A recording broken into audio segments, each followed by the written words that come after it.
Capitol Hill was just raw. I mean, people were in a daze, I think, both Republicans and Democrats. And I talked to Kevin Kramer, who's a Republican from North Dakota. He's a very thoughtful guy. He's been through a lot of personal tragedy on his own. And you can find this. I posted it on my social media channels. And he was so honest and raw in his response. And he said, I cannot tell you about anyone else. He said, but the thing that makes me, the way I'm reacting to the assassination of Charlie Kirk and the rise of political violence in this country is I'm taking a step back and looking in the mirror. And I'm reflecting on what I can do personally to change the conversation. Yeah. And I'm not worried about anybody else right now, because the only way that we're going to fix this problem and the only way we're going to make political discourse responsible and productive again is if for each individual person to take a step back and stop looking to point the finger at someone else and say to themselves, how can I fix this? And Kevin Kramer is not the kind of guy who you'd think would need to step back and look in the mirror, because he is a very thoughtful and honest person. But the fact that someone like that thought the answer and the solution here was to look in the mirror, I thought was pretty instructive of how the only way that we're going to fix this problem. And it's not yelling at each other online or accusing other people of doing this. It's each and every one of us stepping back and saying, how can we be better? And I want to say a peaceful, very peaceful Bill Morehouse responding here this morning saying, a both sides guy today. I know what you and Ryan are every other day. It's interesting that you're both sides today. So Bill has decided not to go down the peace road. Boy, that's all right, Ryan. You come on, you say what you say, although there was nothing really crazy today, but you say what you say, and I get to take all the phone calls. So, Bill, I get plenty of heat from your listeners on my social media channels. Is that right? In particular, who we all used to be very good friends with, who has to come on every single day and be a tough keyboard warrior and let me know what he thinks about things. So, is that right? Bill, well, they find his social media. There's no doubt. I'm going to start. I have to go read some of this. That's now. why I want to know who this is. Post anything you want on my social media. I never read it. Yeah. I think it was to say that I do read it because it doesn't really impact me all that much. Sure. Yes, all right, Ryan. Go Mets. I still believe. Go Bills. Have a great rest of the week. All right, guys. Good talking to you. Thanks so much. Later. Bye. Utica and the Mohawk Valley Mattress Express's big annual free adjustable base promotion is back. Here's how it works. Come into Mattress Express. You'll get the largest selection of mattresses in New York State. Pick out any king or queen set in the store except Tempur-Pedic, and you'll get upgraded to an adjustable base for free. No extra charge. It's a great deal, folks. Now, you're probably wondering, does that include the Smart Bed by Instant Comfort? Yes, it does. That's the bed you can make soft or firm on each side. 45 individual settings on each side from super soft to super firm. The flex set option in king or queen, reversible cover, cool for summer, warm for winter, and a 25-year industry-leading warranty. 5 years, no interest, no money down, and no credit check payment plans. In New Hartford on Commercial Drive next to Pet Supplies Plus. In Oneida in the movie theater Glenwood Plaza. Call 1-800-NEW-BEDS or stop in today. Copper City Community Connection in Rome is very excited to announce their first ever gift card bingo. The balls start rolling on Sunday, September 28th at 1 p.m. There is an entry fee of $10 that includes one free card, with each additional card for $2. There will be 10 games and a 50-50 drawing. Food will be available to purchase all day. Get ready to shout bingo at Copper City Community Connection's first ever gift card bingo, 305 East Locust Street in Rome. Seems like there's more identity theft in the news every day. Another major healthcare breach was reported today, resulting in the exposure. Now 1 in 4 consumers have been a victim of identity. That's because there are endless places that could accidentally expose you to identity theft, in a breach, or simply by mistake. LifeLock monitors hundreds of millions of data points a second. If your identity is stolen, we'll fix it, guaranteed or your money back. Save up to 40% your first year with promo code NEWS at LifeLock.com. Terms apply. WIBX. This is Keeler. WIBX 950 and 92.3 FM. Now back to the Keeler Show. Well, good God. Good morning.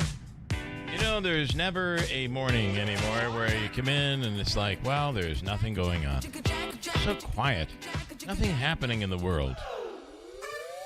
We certainly don't have that. We have a bunch scheduled for today, and then, of course, we'll be talking about the news over the last... it's now kind of like a 12-hour cycle. But the Jimmy Kimmel thing is obviously something that we'll chat with. Talk with Ryan Schmemells on that. Tanya Powers coming up. Also, Ben & Jerry's. Jerry Greenfield has quit, saying the brand has silenced on issues, and that is not something that Ben & Jerry's was built on, so he says. And for that reason, he's out. And we'll get into that. Will you still eat your Ben & Jerry's ice cream, or will you not eat it because of political reasons? You know, they're the inventor of the chocolate chip cookie dough ice cream. And I still think theirs is the best, to be honest, Davey. That's the first thing I hit as soon as I get into Watkins Glen when I go to NASCAR races. Oh, the Ben & Jerry's. Oh, yeah, they have a big, nice store down there. Awesome ice cream. I still crave something they used to have at the Sangertown movie theater. Remember when they had the 8 theater or whatever it was? And they used to have they would serve Hoyt's. That's right. Cinema 8. And they used to have a Ben & Jerry's brownie ice cream sandwich. You're getting Ryan right now if you want to grab him. An ice cream sandwich. I can grab him here. Ryan, good morning. Stand by. We'll be right with you. Sounds good. Okay, thanks. But Ben & Jerry's used to have the brownie ice cream sandwich that, I don't know, that brownie tasted like nothing I've ever had since, and they don't make it anymore. And, of course, there's no movie theater there anymore. But it is what it is. We'll get into that with Tanya Powers coming up. John Zagby is on this morning, pollster John Zagby, and he's asking the question, are American politics at the tipping point?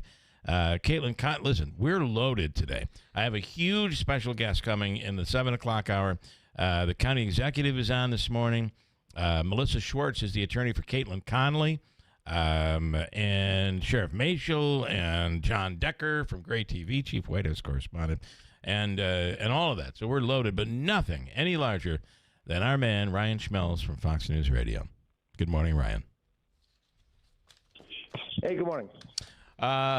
You clearly didn't hear this spectacular introduction I did for you. Listen, I know we're talking about Republicans releasing their plan to avoid a government shutdown, and that is extremely important. It'll be interesting to see how they do it. But I do want your take on the news from overnight. Jimmy Kimmel. I really felt that is, you know, we've been watching this. This has been combustible and boiling over, and I'm really surprised it's ABC and Disney that made the move. It certainly does stand out. Now, you know, he made some comments that drew a lot of controversy, and this is certainly something to talk about. But at the same time, I mean, you know, Republicans are going to probably have to field questions about if they're the new cancel culture. So this was pretty fascinating. Well, I would say this. I kept reading headline after headline and story after story that he has been indefinitely suspended because of his comments about Charlie Kirk. But when you go back and read the transcript, which I did last night, he never really says anything about Charlie Kirk. It's political. It's all, you know, Republicans are trying to capitalize on it. It's that the shooter was actually has ties to MAGA, and obviously those are politically controversial statements. But never did he go after Charlie Kirk. I feel like there's something to be. I can't imagine that he has been fired over political talk, even though it has gotten really bad between him and the president. The other part of this is Democrats and liberals need to be understanding that you're going to get what you give. So take, for example, the comments about Charlie Kirk, where he said, when I got on an airplane, if I see the pilot is black, I'm nervous. That clip played over and over and over and over again by liberal sites and liberal commentators, and but the whole clip, if you play the whole clip, It's about DEI and saying that I'm wondering now, is that pilot? Listen, the comment was controversial, no doubt. But if you play the whole thing, you realize it's not as racist as what Democrats are trying to portray about Charlie Kirk. So if you're going to give half the story, then you shouldn't be shocked if the other side comes back with half the story on why you were fired. I mean, this is something that has been a problem ever since Charlie Kirk died, is that there are a lot of clips being surfaced, a lot of quotes being surfaced that are either taken out of context or don't reveal the entirety of what he said. It's been the reality of the situation for Kirk for some time, especially when he is somebody who was on camera a lot, debating a lot, and doing it in very long formats. I mean, just one event with him was, two hours worth of content. And he would do that quite often. And of course, he had a radio show that he did every day too. So, I mean, there's a lot of different ways to look at this, but yeah, I mean, this is the reality of the situation, is that people's words get taken out of context, and we're seeing it boil over right now. Another story that we're working on here, because Chobani is about to open an enormous plant right down the street from us. Up here, Chobani Yogurt. But there are people now boycotting Chobani because at some point a couple of years ago, Chobani started doing business with a company owned by Ivanka Trump. So this is how political we are. I'm not gonna watch you. I'm not gonna go see your show. I'm not gonna eat your food because of your political beliefs. This is nuts. Now, I know I have 3 minutes maybe to ask you, what are Republicans going to do to avert a shutdown? Because they're going to need some Democrats here. They certainly are. And Republicans have their plan. Democrats have their plan, too. The Senate Democrats actually put a plan out later last night that, would in many ways reverse a lot of what Republicans were able to accomplish in the One Big Beautiful Bill Act. So there'd be like $1.1 trillion in Medicaid provisions that would be clawed back in the Democrats' bill. So they believe that this is a way for them to get a lot of these healthcare subsidy provisions that they've been pushing for. But it doesn't look like Republicans are going to go along with this. They have their bill. We're probably going to see a vote in the House today. The Republican bill pretty much just takes current government funding, extends it all the way to November 21st, and then provides a couple tens of millions of dollars for member security as well as security for the Trump administration. Now, can they do the extension without Democrat votes? They can't, no, because they need to break the filibuster. So really, what we're doing is we're in a chess match again over: do you shut it down or do you conform? You're going to get blamed for the shutdown. No, you're blamed for the shutdown. It's like, dear Lord, here we go again. Yeah, pretty much what's going on too. Yep, that's exactly what's happening here. All right, Ryan. Well, listen, have a wonderful day. Try rooting for my Bills tonight against the Miami Dolphins. Should be an easy game, but it could be a trap. You never know. You never know. You never know. All right, Ryan, have a great day. Thanks so much. Hey, too. Thank you. Ryan Schmemells from Fox News Radio. All right, there you go. Let's do Wayne. Doesn't a shutdown hurt both sides in the end? I do think it does, because both sides are going to be pointing fingers. This morning, I did not mention this, but right around 7:30 in Hobeika's free money question of the day, which is worth how much today, Davey? What did you say you're going with? I know you were talking about it yesterday going on here. 250. 250 buckaroos today. But Ann from Rome will be in studio with a special announcement this morning. And that'll be right around that time, right around the free money time. It was awesome. It was awesome from what we seen yesterday. Well, don't give it away. I'm teasing. The whole tease is supposed to be, I'm going to tune in and find out what happens. No need to worry. Davey just gave it all away. I didn't give it away. Well, she's been fighting cancer, and she has a big announcement today. And I do believe it'll be a big moment here. Listen, the fact is we care about every single one of our listeners, except for two of them. And I'm not going to ever name the two, but I'm just telling you, there are two we don't care about. I don't know if that's true. I don't know why I picked two. Could be more, could be less. I don't know. Did you get the text from our man? Well, hello, he's under the weather.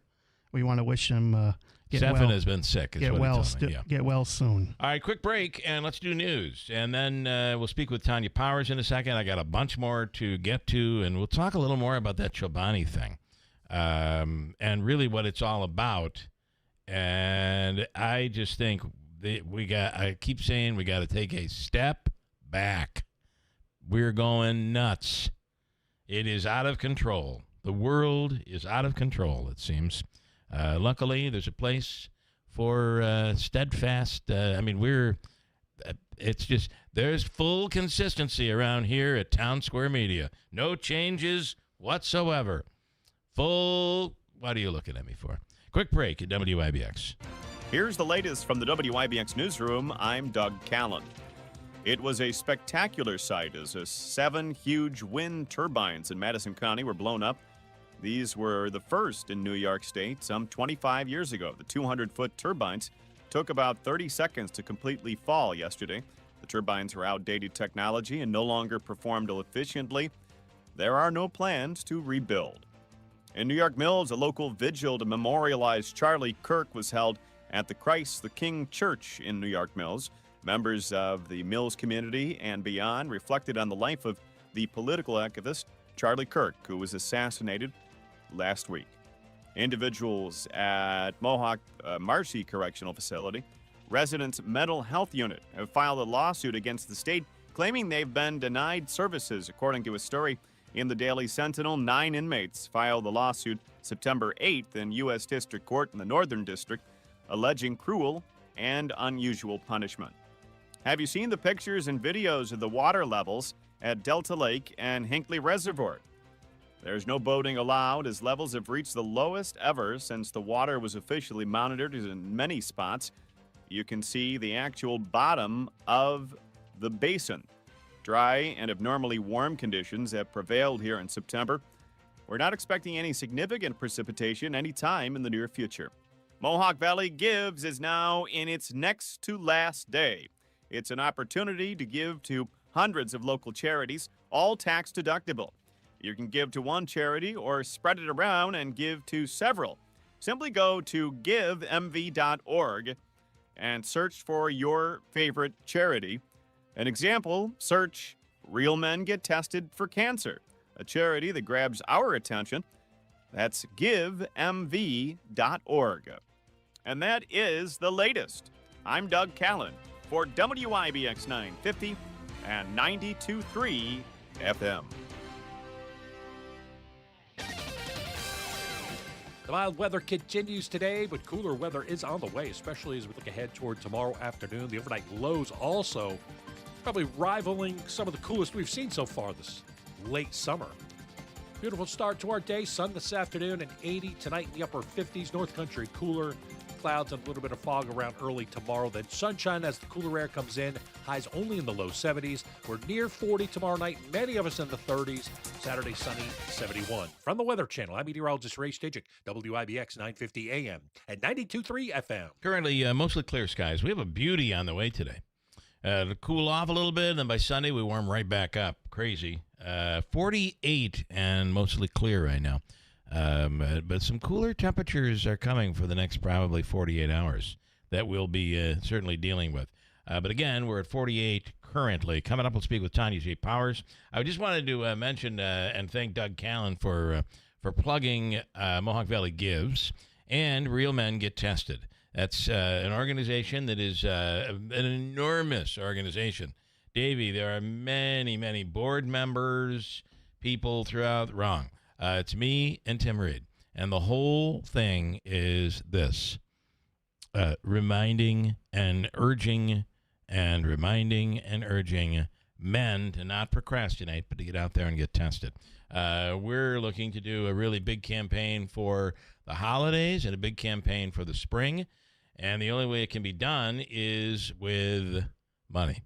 So when you're giving, we would appreciate it tremendously if you would consider just searching on givemv.org for Real Men Get Tested and give to that organization. It is, no one makes a profit. Nobody gets paid. I want to view here this week, to see how we're doing. I was checking Crime Stoppers. That's another great one to give to, Mohawk Valley Crime Stoppers. I'm on the board there. Checking them. Oh, boy. We're at $10. We got to do better than that on Crime Stoppers. And now checking Real Men Get Tested. Okay. Oh, We're at $1,050, and Tim Reed gave $1,000. Nancy Ford, thank you so much for your $50 donation. But it could be 5, 10, 50, 10,000.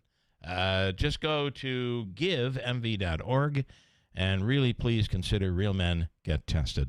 That C word is the really, really bad C word. It's one that we all dread, but I'm telling you, if you can follow your doctor's advice and catch it early, it can change everything. And it can eliminate an awful lot of agony, pain, and complications.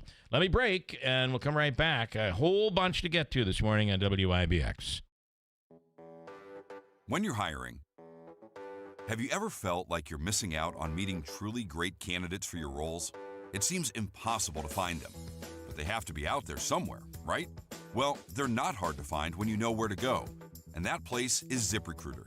And right now, you can try ZipRecruiter for free at ZipRecruiter.com/radio. ZipRecruiter helps 10 million people with their job search every day.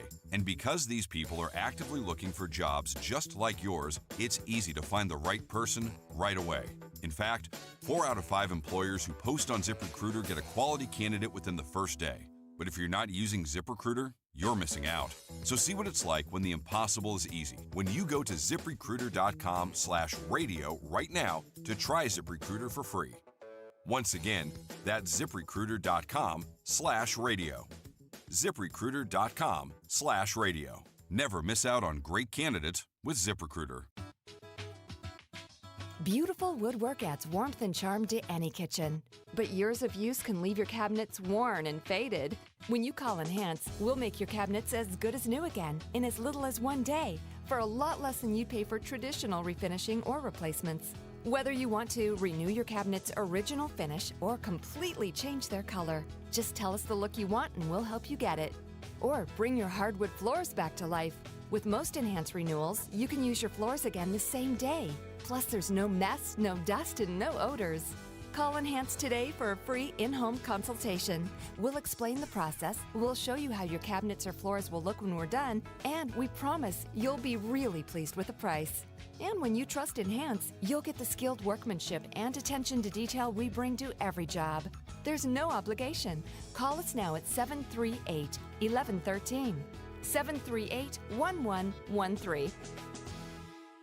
September is National Preparedness Month, so it's the perfect time to ask yourself some questions like, how much food do you have on hand for an emergency? How would you get clean water if the tap went dry tomorrow? What would you do if a storm knocked out the power for a week? If you don't have good answers to those questions, that's okay, because right now, My Patriot Supply, the most trusted name in emergency preparedness, is making it simpler and more affordable than ever before. In honor of National Preparedness Month, we put together a comprehensive all-in-one kit that covers the emergency food, water filtration, heat, and backup power. Imagine the peace of mind you'll feel knowing all your bases are covered. And when you go to mypatriotsupply.com during September, not only will you find huge discounts on all of our preparedness essentials, you can even score over $1,500 worth of survival gear free when you stock up on a 1-year food supply. Head to mypatriotsupply.com for details. That's mypatriotsupply.com.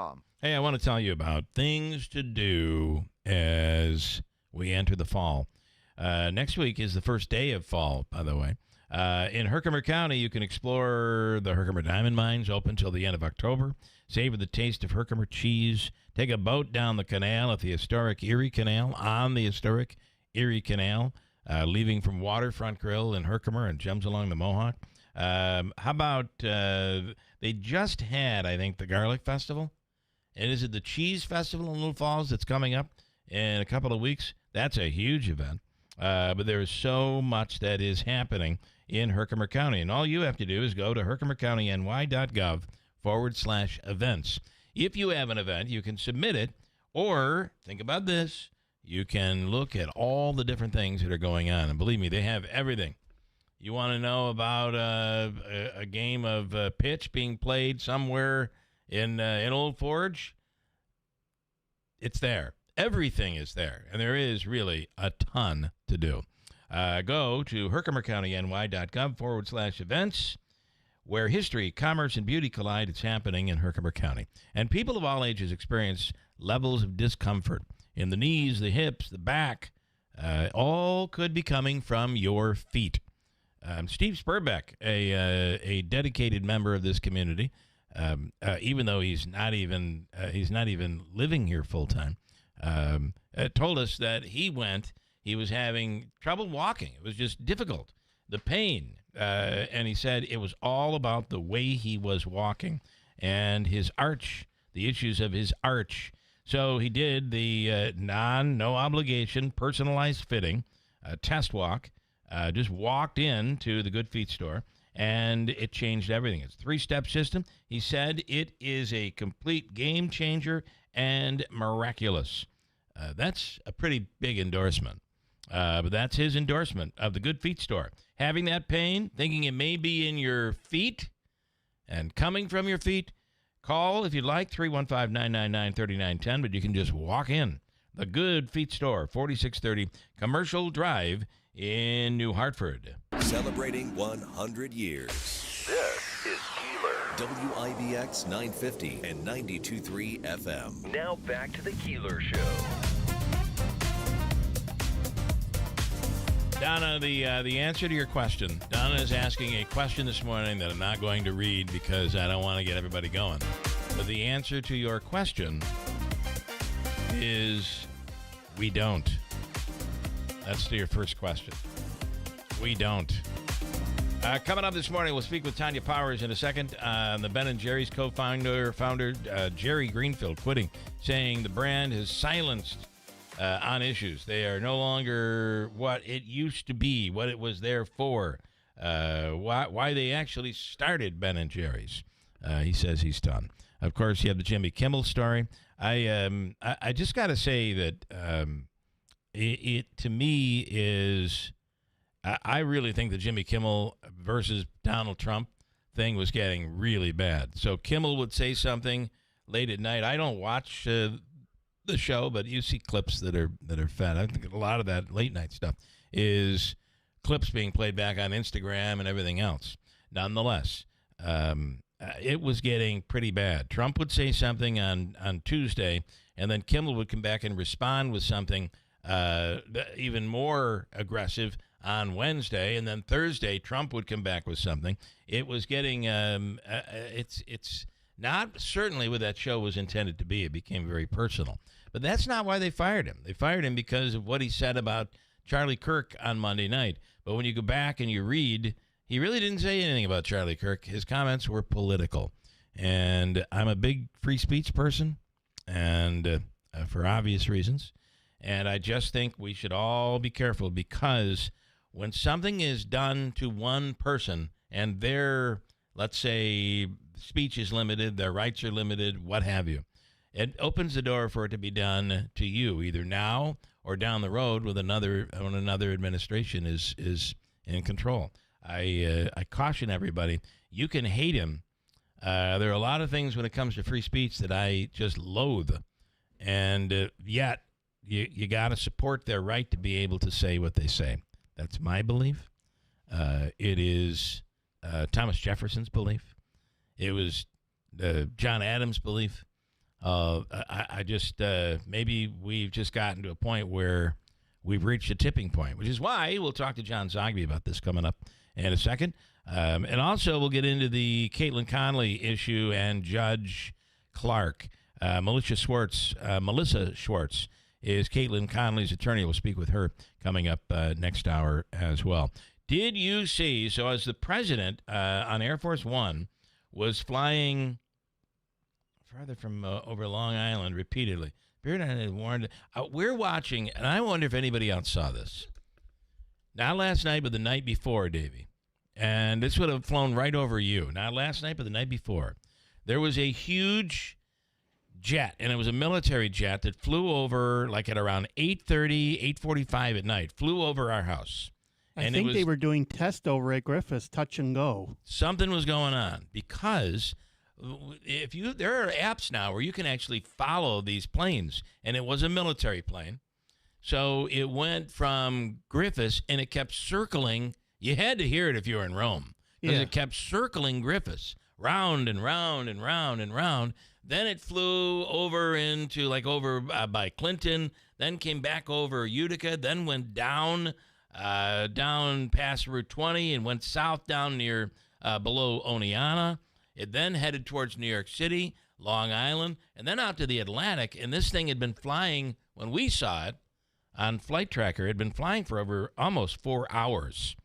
And it had to be some sort of a military training, but it was the weirdest flight pattern I've ever seen. And at some points, it was like 30,000 feet in the air. Other points, it was 4,000 feet above the ground. That's pretty crazy. Anyway, Spirit Airlines, the flight had to be warned to move further away from Air Force One over Long Island repeatedly. This was a pretty big story when the president, I believe it was when he was flying out to Great Britain, to London. Here's the air traffic controllers trying to get the pilot's attention and then scolding them for being so close to Air Force One.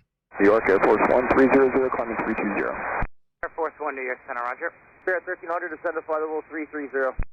Spirit 1300, turn 20 degrees right, vectors traffic and descent.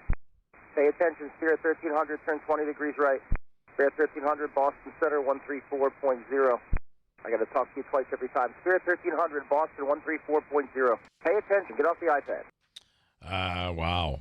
That's if your pilot is on an iPad and not paying attention, I would be a little on the worried side.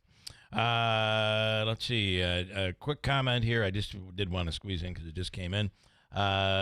Chuck Lester, Jimmy got fired by his employer. Nothing to do with free speech. Well, trust me, as someone who has been fired, and I know the difference between free speech and being putting your company in a tough position. I was told I couldn't say the word condom in 1992. I felt like that was a little more free speech than a normal firing. Nonetheless, I don't think that's what this is about. This is pressure from President Trump to get rid of Jimmy Kimmel. Both ABC and CBS, Colbert, they have things pending before the FCC. The FCC chairman, one of 5 commissioners. By the way, we only have 3 today because 2 positions haven't been filled. The chairman is extremely opinionated and very close to Trump. This has become getting rid of people who speak politically against you. And whether he works for a company or not, it certainly does, I feel, talk about free speech. I think it plays a big role that we should all be watching. It's as if Obama came in and was pressuring Fox News to fire all of its staff on TV. That just would be problematic. And I find this to be problematic as well, especially when you look at the transcript, and he didn't really talk about Charlie Kirk. He was talking about the politics around that story. And whether you agree with him or disagree, and I think a lot of what he said I would disagree with, it's political talk. Let me go to Tanya Powers from Fox News Radio. Do you want to touch that story at all, Tanya? I do not. I don't blame you. And the only reason I say I don't want to touch it is because the topic I do have is a little bit in the weeds. I know that it's going to take up some time, and I know you don't have a lot. We don't. Neither one of us. We neither one. And the reality the reality is, I think last night my wife said, be careful what you say because the FCC is watching. And we always knew that, but they've kind of laxed a little bit in these years. But the current chairman wants to take it back to the old days. So we'll see where it all goes. All right, Ben & Jerry's co-founder Jerry Greenfield quitting, saying his brand, the brand he, along with Ben, created, has been silenced when it comes to social issues. Let's get into the weeds. Yeah. So, and the reason I said that there's a little bit of a weed issue here is because there's kind of some backstory context that you need to understand that in order for this story to make sense. And here in 2000, Ben & Jerry's was founded by Jerry Greenfield and Ben Cohen in 1978, right? They've been around a long time. In 2000, they sold to Unilever. right? So that's when Unilever, which owns a gazillion brands already, they bought the Ben & Jerry's brand in 2000, 25 years ago, which that's hard to believe in itself. The deal included a clause that was kind of interesting and not at all like run-of-the-mill, apparently. It allowed the brand to maintain its own independent board of directors. They had authority over the social mission. Unilever had control over the operation. Okay. So this made for quite the interesting little marriage. Bet. Yeah. And as you can imagine, things have been messy from time to time, especially in the last few years, over, Unilever not necessarily, being all excited about, some of their social stances. It is not odd and uncommon or new for Ben & Jerry's to take a stance on social issues. They have long been outspoken about things like Black Lives Matter and criminal justice reform. In 2021, Ben & Jerry's said it would end sales in Israeli-occupied territories in the West Bank.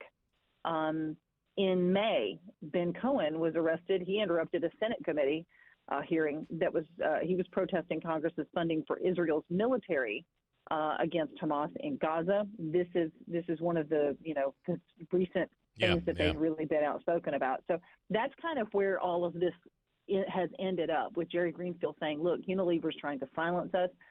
Unilever got rid of the CEO, and they were not happy about this because they said that they're removing and replacing the CEO. And Ben & Jerry's said, well, wait a minute, that violates our deal. You're supposed to, consult with us and have there's like a committee that they had to, we're supposed to go through these channels, and they didn't. So that is another reason that this has not been, it's kind of been rocky lately. So and now, rocky road lately. It's been rocky road. There lately. we go. Yes.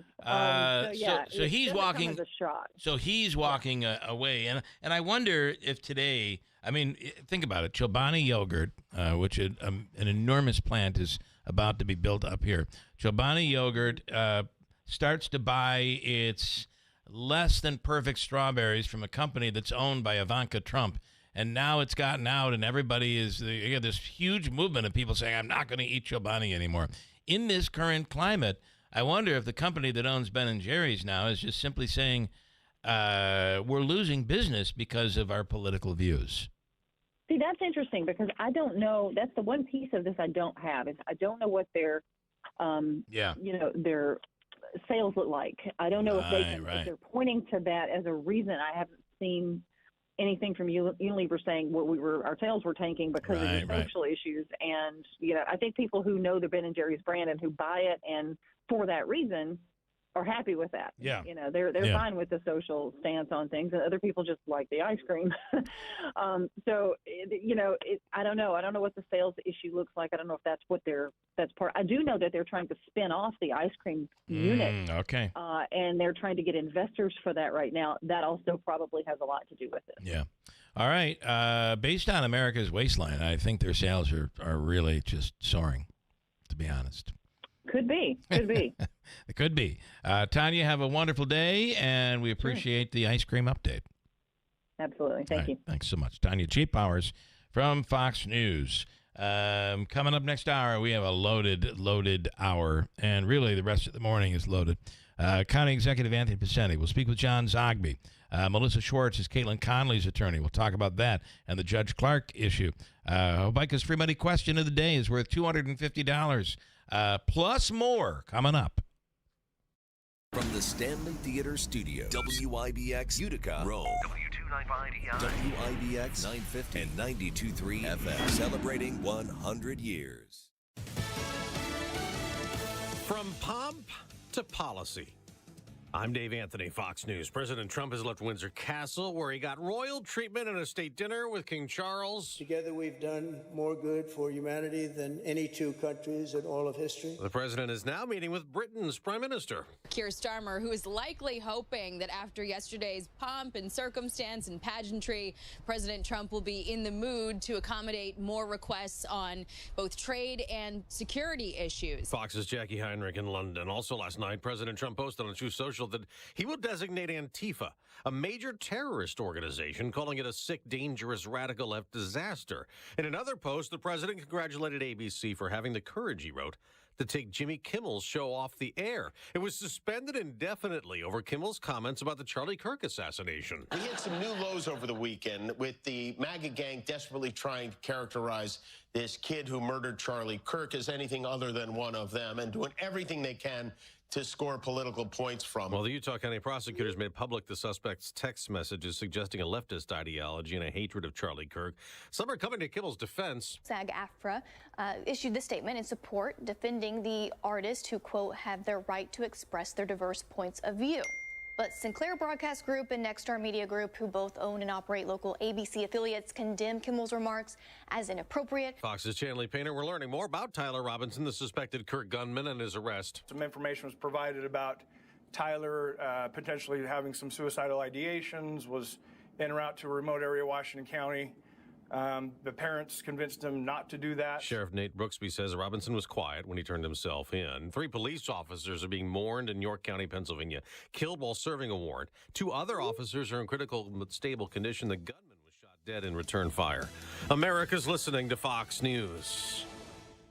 We all know the importance of good daily habits, whether it's getting your steps in, stretching those limbs, or eating right. Doing it on the regular is key. That's why if you're dealing with everyday aches and pain, it's time to bring Relief Factor into your routine. Relief Factor is a daily supplement that fights pain naturally. Developed by doctors, Relief Factor uses a special formula of 4 natural ingredients. Relief Factor doesn't just mask pain, it helps reduce or even eliminate it. In fact, the longer you take it, the more effective it is. So call 1-800-4-RELIEF and try their 3-week quick start for only $19.95. That's less than $1 a day. Simply call 1-800-4-RELIEF. That's 1-800-4-RELIEF. Wherever you're having pain, don't let it keep you from living the life you want. Make Relief Factor part of your daily routine. Go to ReliefFactor.com or call 1-800-4-RELIEF. That's 1-800-4-RELIEF. The fired director of the Centers for Disease Control speaks out. Dr. Susan Menares told a Senate hearing Health and Human Services Secretary Robert F. Kennedy Jr. ordered her to do things she refused. He directed me to commit in advance to approving every ACIP recommendation, regardless of the scientific evidence. He also directed me to dismiss career officials responsible for vaccine policy without cause. Kennedy had told an earlier Senate hearing Menares has lied about her firing. Now, he maintains that CDC has failed to keep America healthy and needs reform. And today, the Vaccine Advisory Committee he controversially appointed starts a 2-day gathering to consider new recommendations. The Advisory Committee on Immunization Practices meeting is the first since Health Secretary Robert F. Kennedy Jr. named 5 new members. Kennedy, a longtime anti-vaccine activist, fired the entire 17-member panel earlier this year and replaced it with a group that includes several anti-vaccine voices. The committee makes recommendations to the CDC director on how already approved vaccines should be used. They're expected to vote on whether to change recommendations on shots against COVID-19, hepatitis B, and chickenpox. Some public health experts are worried that the votes will raise unwarranted new questions about vaccines in the minds of parents or even restrict a government program from paying for vaccines for low-income families. Tanya Powers, Fox News. On Wall Street, stock futures are surging the day after the Federal Reserve announced a 0.25% interest rate cut. In baseball, the Cubs are playoff bound. Chicago clinched a postseason berth for the first time since 2020, beating the Pirates 8-4. The last time the Cubs made the playoffs, their celebration was muted due to the COVID-19 pandemic, so the champagne flowed on Wednesday. That's Fox's Joe Morgan. In the American League, Kansas City beat Seattle 7-5, snapping the Mariners' 10-game win streak. I'm Dave Anthony. This is Fox News.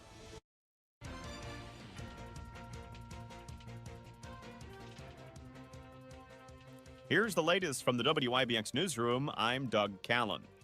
It was a spectacular sight as 7 huge wind turbines in Madison County were blown up. These were the first in New York State some 25 years ago. The 200-foot turbines took about 30 seconds to completely fall yesterday. The turbines were outdated technology and no longer performed efficiently. There are no plans to rebuild. In New York Mills, a local vigil to memorialize Charlie Kirk was held at the Christ the King Church in New York Mills. Members of the Mills community and beyond reflected on the life of the political activist Charlie Kirk, who was assassinated last week. Individuals at Mohawk Marcy Correctional Facility, residents' mental health unit, have filed a lawsuit against the state claiming they've been denied services. According to a story in the Daily Sentinel, 9 inmates filed the lawsuit September 8th in U.S. District Court in the Northern District, alleging cruel and unusual punishment. Have you seen the pictures and videos of the water levels at Delta Lake and Hinckley Reservoir? There's no boating allowed as levels have reached the lowest ever since the water was officially monitored in many spots. You can see the actual bottom of the basin. Dry and abnormally warm conditions have prevailed here in September. We're not expecting any significant precipitation anytime in the near future. Hockey players from Hamilton College in Clinton assisting DPW workers in the city of Utica Saturday in a beautification project in Kemble Park. It's called Urban Utica Forest Revitalization, and students from Hamilton were working with Mayor Mike Galimi in the city to add trees to parts of Utica where there's a void. The tree planting will continue by college students from Hamilton, MVCC, Utica University, and also Proctor High School students on Saturdays into October. The National Toy Hall of Fame has named its class of 2025 nominations. The public will now vote, and winners will be announced in November. Believe it or not, snow is one of the 12 finalists. Scooters, slime, cornhole, and Star Wars lightsabers also made the list. Mohawk Valley Gives is now in its next to last day. It's an opportunity to give to hundreds of local charities, all tax deductible. You can give to one charity or spread it around and give to several. Simply go to givemv.org and search for your favorite charity. An example, search Real Men Get Tested for Cancer, a charity that grabs our attention. That's givemv.org. In sports, the Jets will have a new starting quarterback in Week 3. Head coach Aaron Glenn said Wednesday that Justin Fields remains in the NFL's concussion protocol. Veteran Tyrod Taylor will start at quarterback. The Buffalo Bills are back in front of their home crowd tonight as they take on AFC East Miami Dolphins. The Bills are hosting Miami at Highmark Stadium in Orchard Park for Thursday Night Football. Buffalo is coming off a dominating 30-10 victory over the Jets Sunday that pushed their record this season to 2 wins and no losses. Kickoff this evening is 8:15 p.m. The game airs on Amazon Prime and can be heard here on WIBX. The Mets were chopped by the Padres after falling 7-4 in Queens. Pete Alonso, Starling Marte, Juan Soto, Francisco Alvarez all slugged a solo shot in defeat. New York is third in the NL Wild Card and will close out its 3-game series in San Diego this afternoon. That's actually at Citi Field. The Yankees captured the rubber match against the Twins after picking up a 10-5 victory in Minneapolis. Trent Grisham led the way at the plate after going 2 for 5 with 2 home runs and 4 RBIs. New York leads the AL Wild Card with a visit to Baltimore for a 4-game set beginning tonight. The Liberty were unable to eliminate the Mercury after falling 86-60 in Game 2 of their best-of-3 first-round series. And New York City's FC rallied for a 3-2 win over Columbus at Yankee Stadium. College football weekend number 4. Syracuse 2-1 will visit Clemson Saturday afternoon at noon. 1-1 Army hosting North Texas Saturday at noon. Utica University is at Hobart. Hamilton College visits Amherst also Saturday at 1 p.m. And that is the latest. I'm Doug Callan for WIBX 950 and 92.3 FM. The mild weather continues today, but cooler weather is on the way, especially as we look ahead toward tomorrow afternoon. The overnight lows also probably rivaling some of the coolest we've seen so far this late summer. Beautiful start to our day. Sun this afternoon and 80 tonight in the upper 50s. North Country cooler.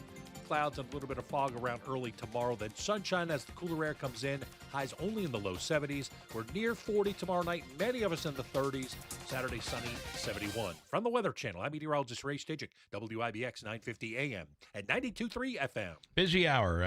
By the way, mostly sunny, 48. Nice day on the way. 7:10, coming up, we'll speak with John Zagby, our American politics at a tipping point. And I think we would all answer the same way. Yep. We'll speak with John coming right up.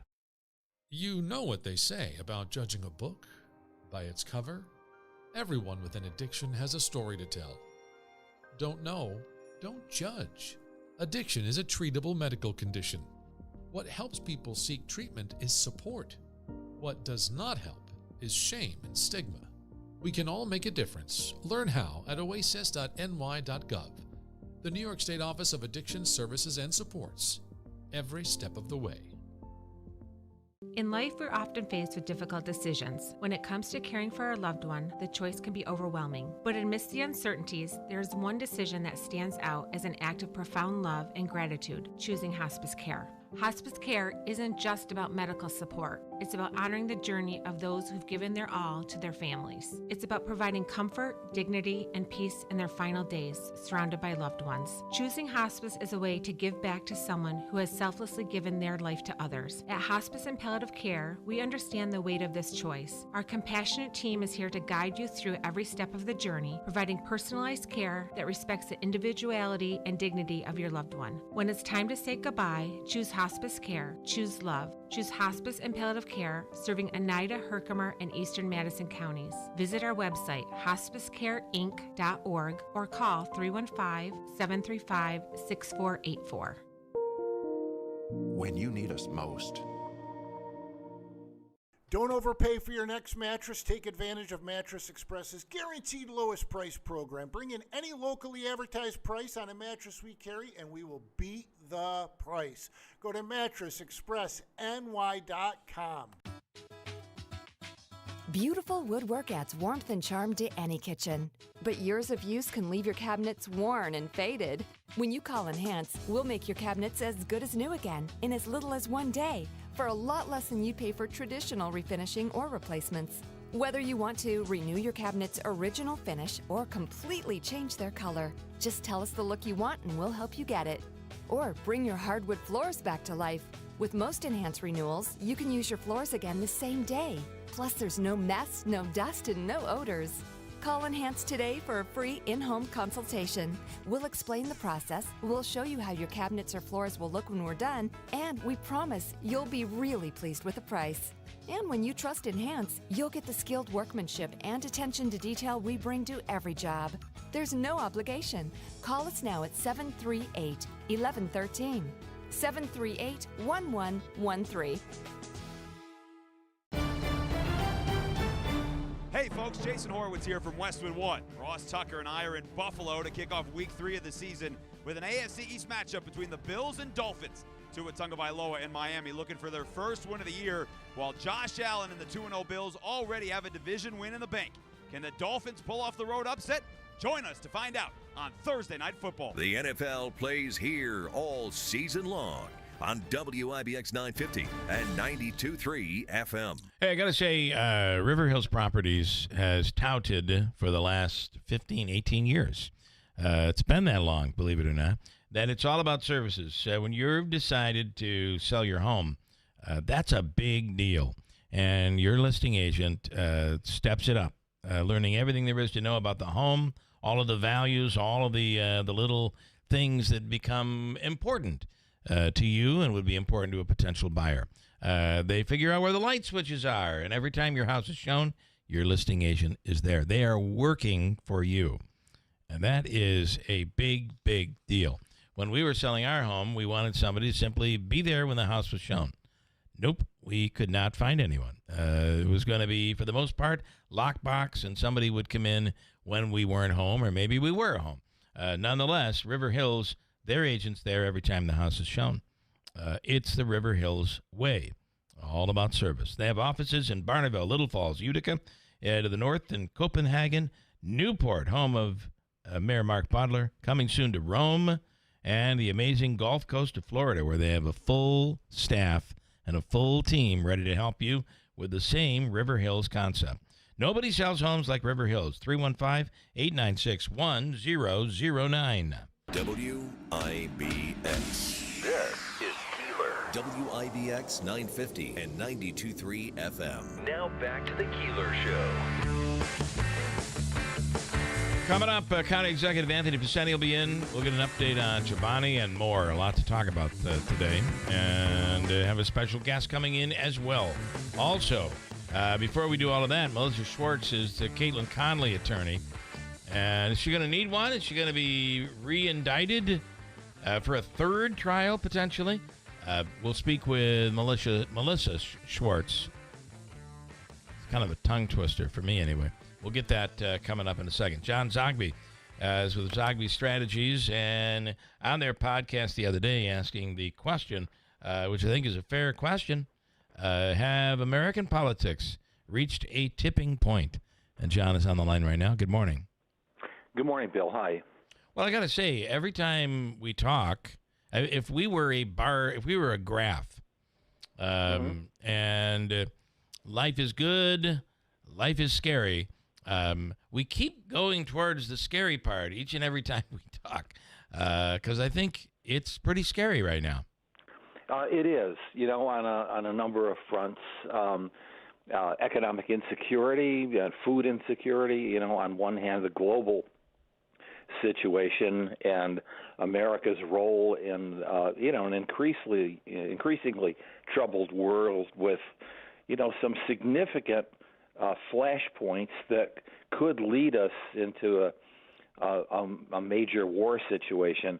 But here we have our hyper polarized politics getting very close to a tipping point, kind of situation, in fact, where violent rhetoric, violent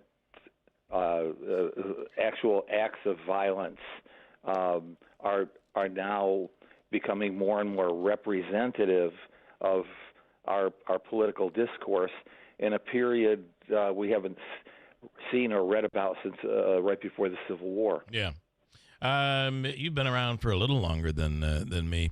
The announcement last night that Jimmy Kimmel had been fired, I'd like your take on that. It does, the FCC has been, it's been really all about deregulation. A lot more, think about it, is allowed today. There was a time where a Rush Limbaugh couldn't exist on AM radio in America because before Reagan, there was equal time, and we didn't go down the roads of partisan politics on media that we do today.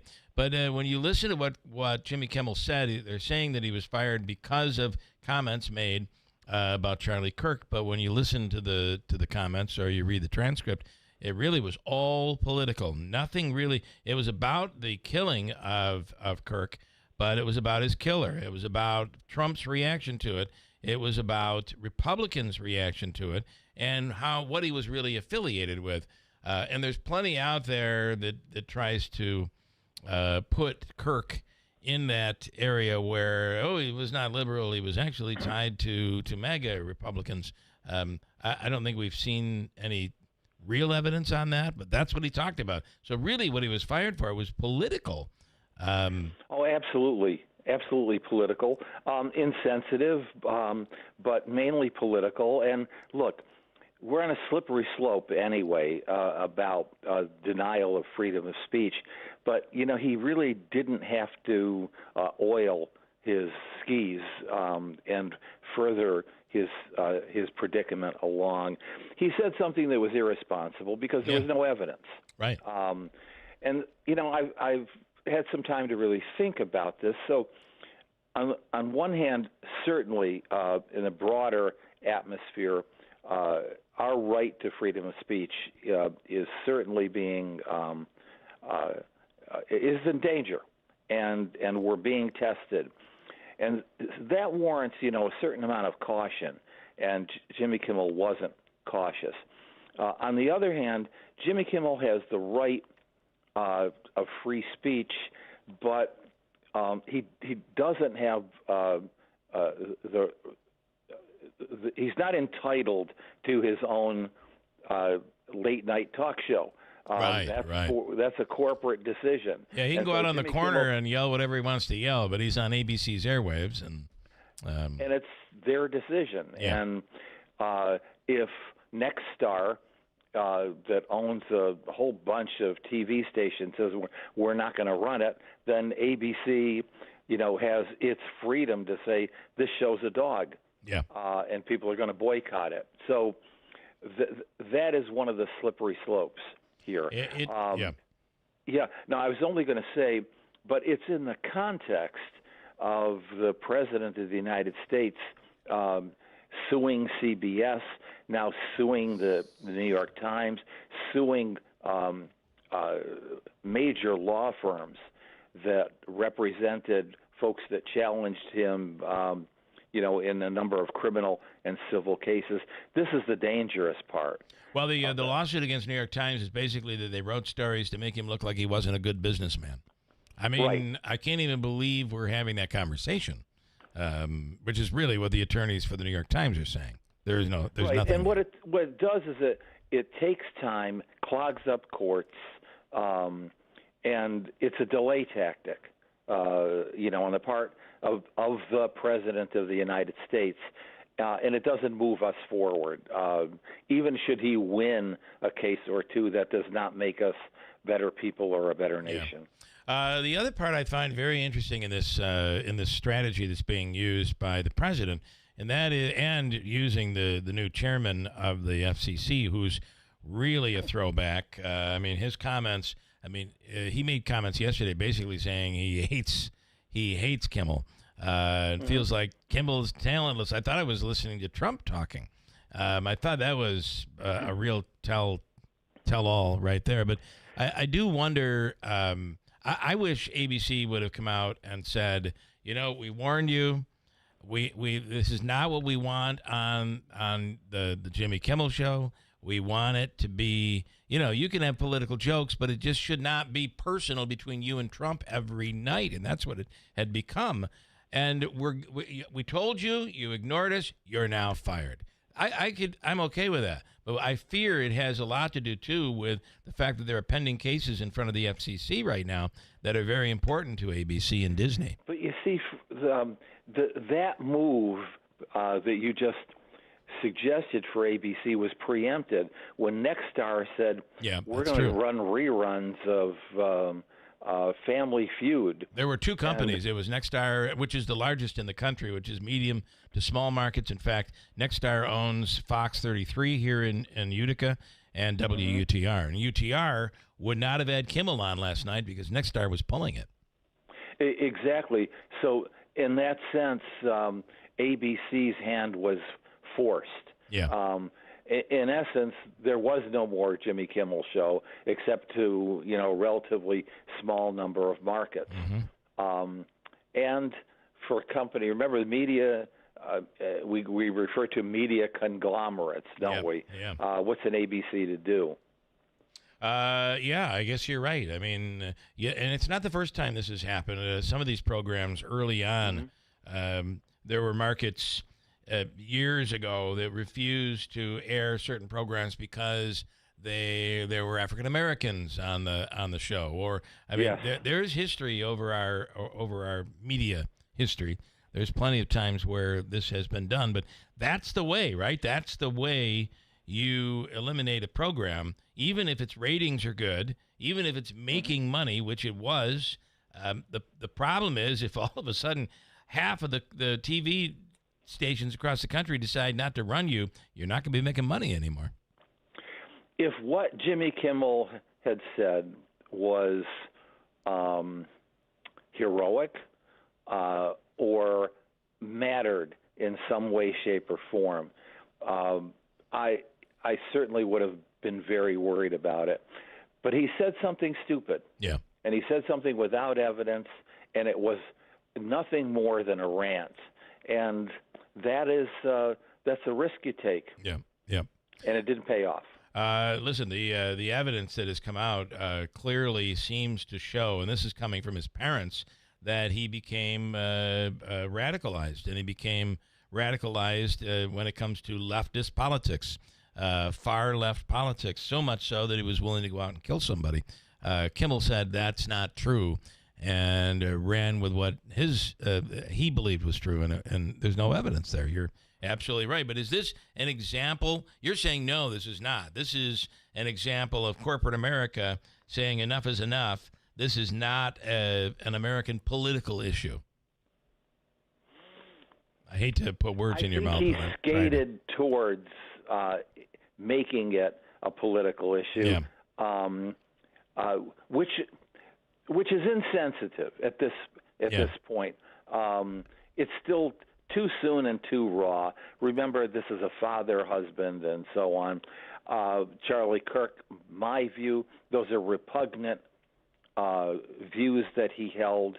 I was not a fan, but he did not deserve this to happen, and he deserves a time, where we sort of reflect on things. But what Jimmy Kimmel did was, I think, just totally inappropriate, and it was, in many ways, it was the market reacting to it. When Nexstar pulled the show, it became a much larger issue. And if you're Jimmy Fallon on the Tonight Show, are you shaking in your boots? He kind of stays away from the political rhetoric. I mean, he'll still tell a joke, but it's more similar to what Johnny Carson used to do. You took the words right out of my mouth. Yeah. Johnny Carson lasted as long as he did. For starters, he was funny, and Jimmy Fallon is funny, but there's no cutting edge there. When you see the morning news roundup, you barely ever see clips coming from the Jimmy Fallon show because they're not as hard-hitting as Colbert and Jimmy Kimmel. Well, and it really became them just hammering Trump every single night on those two programs, and it's certainly not what they were designed to do. And this CBS made their move, and ABC has made theirs. Very interesting. So, and within the a broader context, CBS settling a lawsuit and involved in a huge lawsuit, and then the ABC and the George Stephanopoulos lawsuit. So there's got to be some soul searching. All right, there. Last question: where do we go as a country from here? I'm really impressed by governors Cox in Utah and Westmore in Maryland. They have already started a dialogue among Democrat and Republican governors in the U.S. Governors Association, and I think that's our role model. You can still be MAGA, still be conservative, still be a democratic socialist, but there's got to be an element of respect, and that's got to come from the top down. And at the pinnacle, that's not going to happen from Donald Trump. But it can from governors and respected leaders, clergy, and so on. Next week, let's get you back and let's talk about some New York City politics, Mondani, and what it means to the Democratic Party. He's gaining steam, and I think you said on this program he will win. I don't know how he doesn't at this point, but let's save that for next week. We're probably going to have some poll results. Okay, so I'll be in touch with you, and we'll release them on your show. Perfect. All right, John, thank you so much. Take care, Bill. Have a great day, John Zagby. Let me keep going right now. On the phone is Melissa Schwartz. She is the attorney of Caitlin Connolly, who currently has no charges against her, by the way. That was reminded to everyone by Judge Clark. And, of course, Judge Clark has rejected the recusal request by the district attorney. Good morning, Melissa. Thanks so much for coming on. What's your take on all of this in the courtroom? Good morning, Bill. I mean, are you just talking about the recusal? Yeah, I'm. That was a bad question. Do you obviously you're good with Judge Clark continuing to be on this case if there's going to be a case? I mean, absolutely, and it's not just because of this ruling or any of the prior rulings. It's because, I mean, I think her decision was absolutely one of the most thorough decisions I've ever seen from a trial court level on an issue, and to me, that tells me that somebody's thoughtful, and that's what I want from a judge. Somebody that's willing to listen to both sides and give us the reasons why she's deciding something, which doesn't always happen, but that's what's happening here. So I absolutely would want her to continue. We spoke with the district attorney yesterday. He could not speak on the case. Do you feel there's going to be a case taken to a grand jury? Do you think the DA's office is going to go down that road?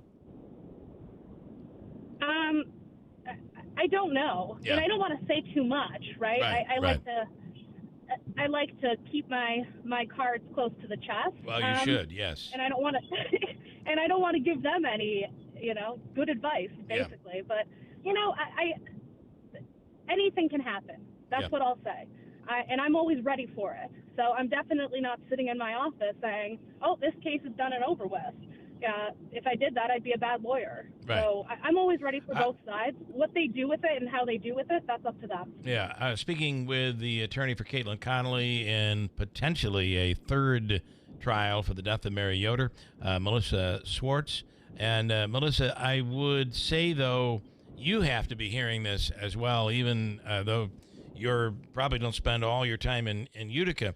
But it's hard to find someone in the public, so this is simply public opinion. It's hard to find someone to say, yeah, I don't think she spent enough time in jail.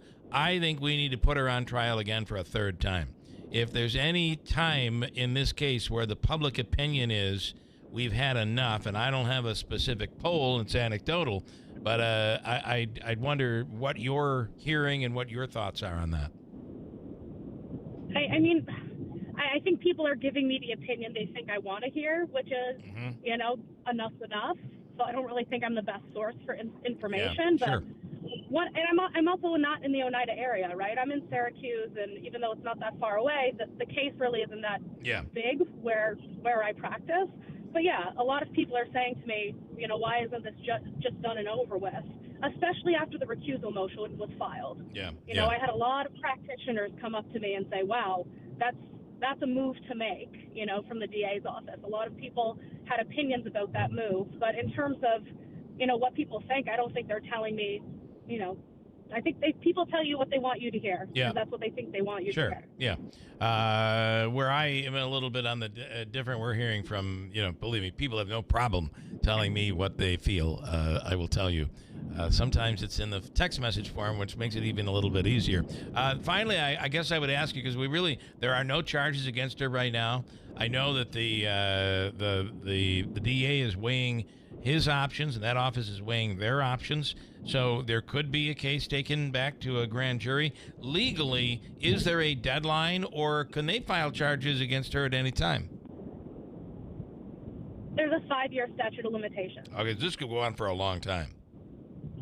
Well, actually, no, 5 years from the death. Correct, and there's some tolling provisions. Again, that's something for the DA's office to figure out, not for me to figure out. But yeah, there's a 5-year statute of limitations on the case. Okay, so do you have any idea in the back of your mind when that would come up? I'm trying to do the math in my head. I do. When is that? I do. No comment. Okay. All right. Well, now I'm going to go back and do the math. So it'll take me a little while. Your math might be different than my math, right? That's the beauty of the law. Yeah. Is there's a lot of things to argue, and people argue them two different ways, and sometimes it goes your way, and sometimes it doesn't. But I'll ask you this final question. Like I said, I don't like to reveal anything. Final question, which I believe you can answer, is are you retained if there is another case? It goes to the grand jury, and they decide to try her for a third time. Will you be the attorney representing Caitlin Connolly? Yes. Okay. All right. Well, listen, Melissa, we appreciate you coming on. Thank you so much. No, thank you, guys. Have a good day. All right. Have a great day. Thank you. Melissa Schwartz, good job, Davey. Nice job. Coming up, we'll do Hobica's free money question of the day. First, though, an update on news. Hobica's free money question, a huge surprise coming right up, and all of that in a second at WIBX.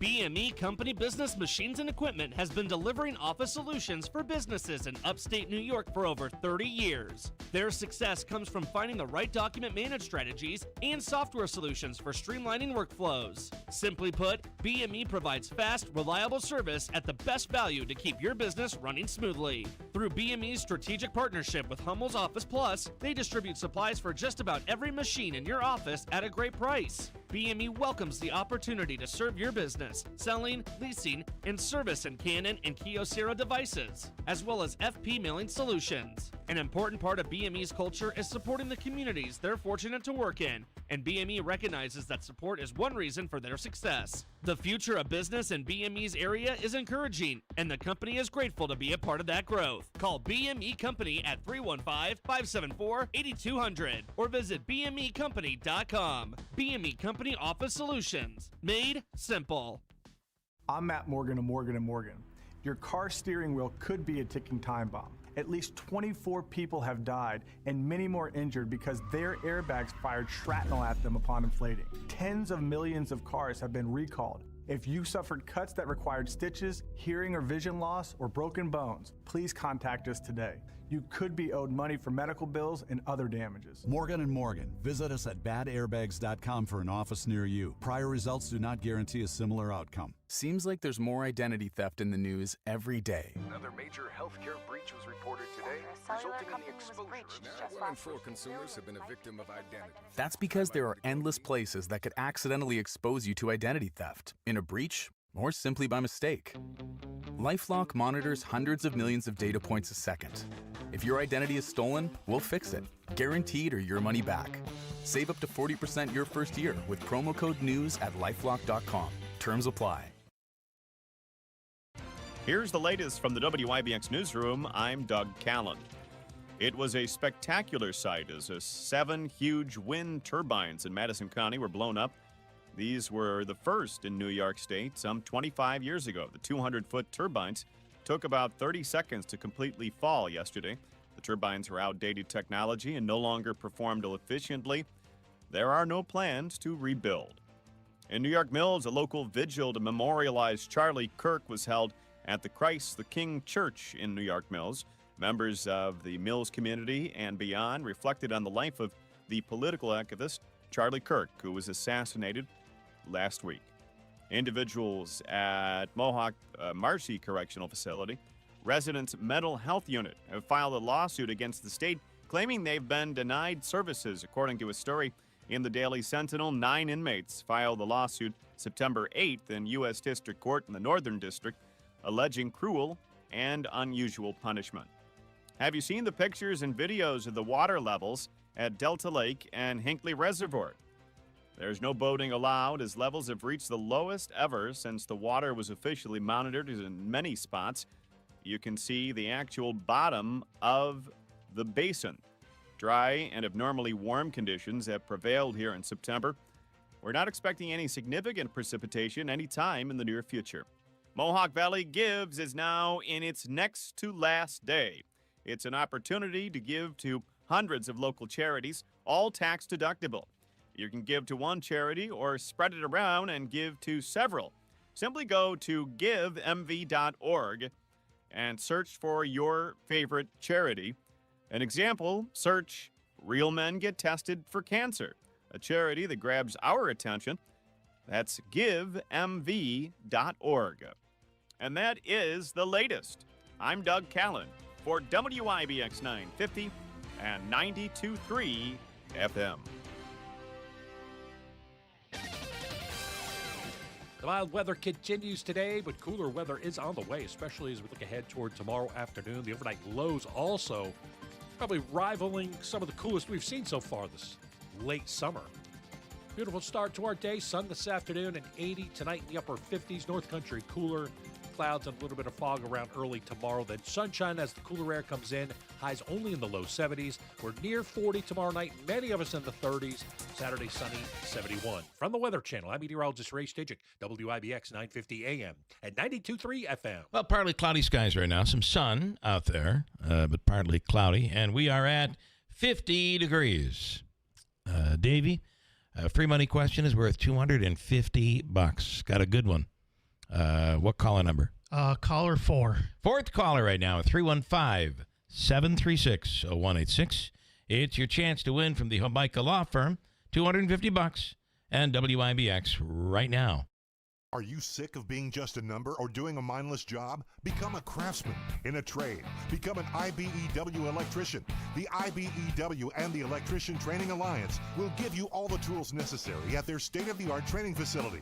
Earn as you learn. Paid training while you get your certification. What are you waiting for? Become an IBEW Local 43 electrician. Call or go online today to learn more.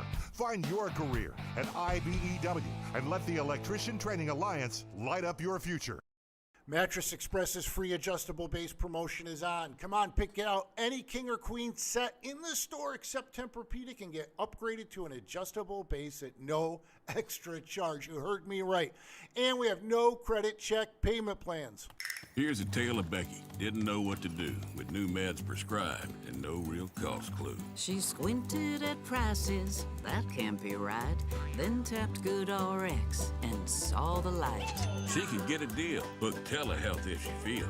Learn about those meds without any stress. That one little app does all the rest. Even my horse downloaded it. Dang, save time and money on prescriptions. Check GoodRx. GoodRx is not insurance. Hi, I'm Phil DiGiorgio. Planning for the future isn't always easy, but protecting what you've worked so hard for is important. The DiGiorgio Law Firm invites you to a free estate planning and asset protection workshop to be held on September 18th, 5:30 to 6:30 p.m. at the DiGiorgio Law Firm offices at 258 Genesee Street, Utica, New York. Seats are limited, so call 315-732-3155 to reserve your spot. At this free workshop, you'll learn how to use trusts to preserve your home and assets from the high costs of long-term care, how to safeguard inheritances for loved ones receiving public benefits, and discover techniques to help you access Medicaid benefits for home care or nursing home costs without spending your assets down to zero. Take control of your legacy. You can't take it with you, but you can decide where it goes. Call the DiGiorgio Law Firm today at 315-732-3155 to RSVP for the workshop or to schedule your own consultation. Again, that's 315-732-3155. The DiGiorgio Law Firm. Start protecting your hard-earned assets now. Seems like there's more identity theft in the news every day. Another major healthcare breach was reported today, resulting in the exposure. Now 1 in 4 consumers have been a victim of identity. That's because there are endless places that could accidentally expose you to identity theft, in a breach, or simply by mistake. LifeLock monitors hundreds of millions of data points a second. If your identity is stolen, we'll fix it, guaranteed or your money back. Save up to 40% your first year with promo code NEWS at lifelock.com. Terms apply.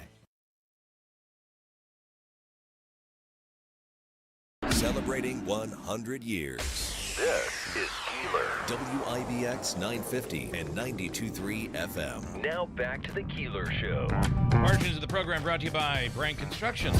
Old walls, old stone walls, old block walls. If you're in a situation where it looks like there's some crumbling going on or deterioration of your foundation, boy, you want to get that fixed before wintertime.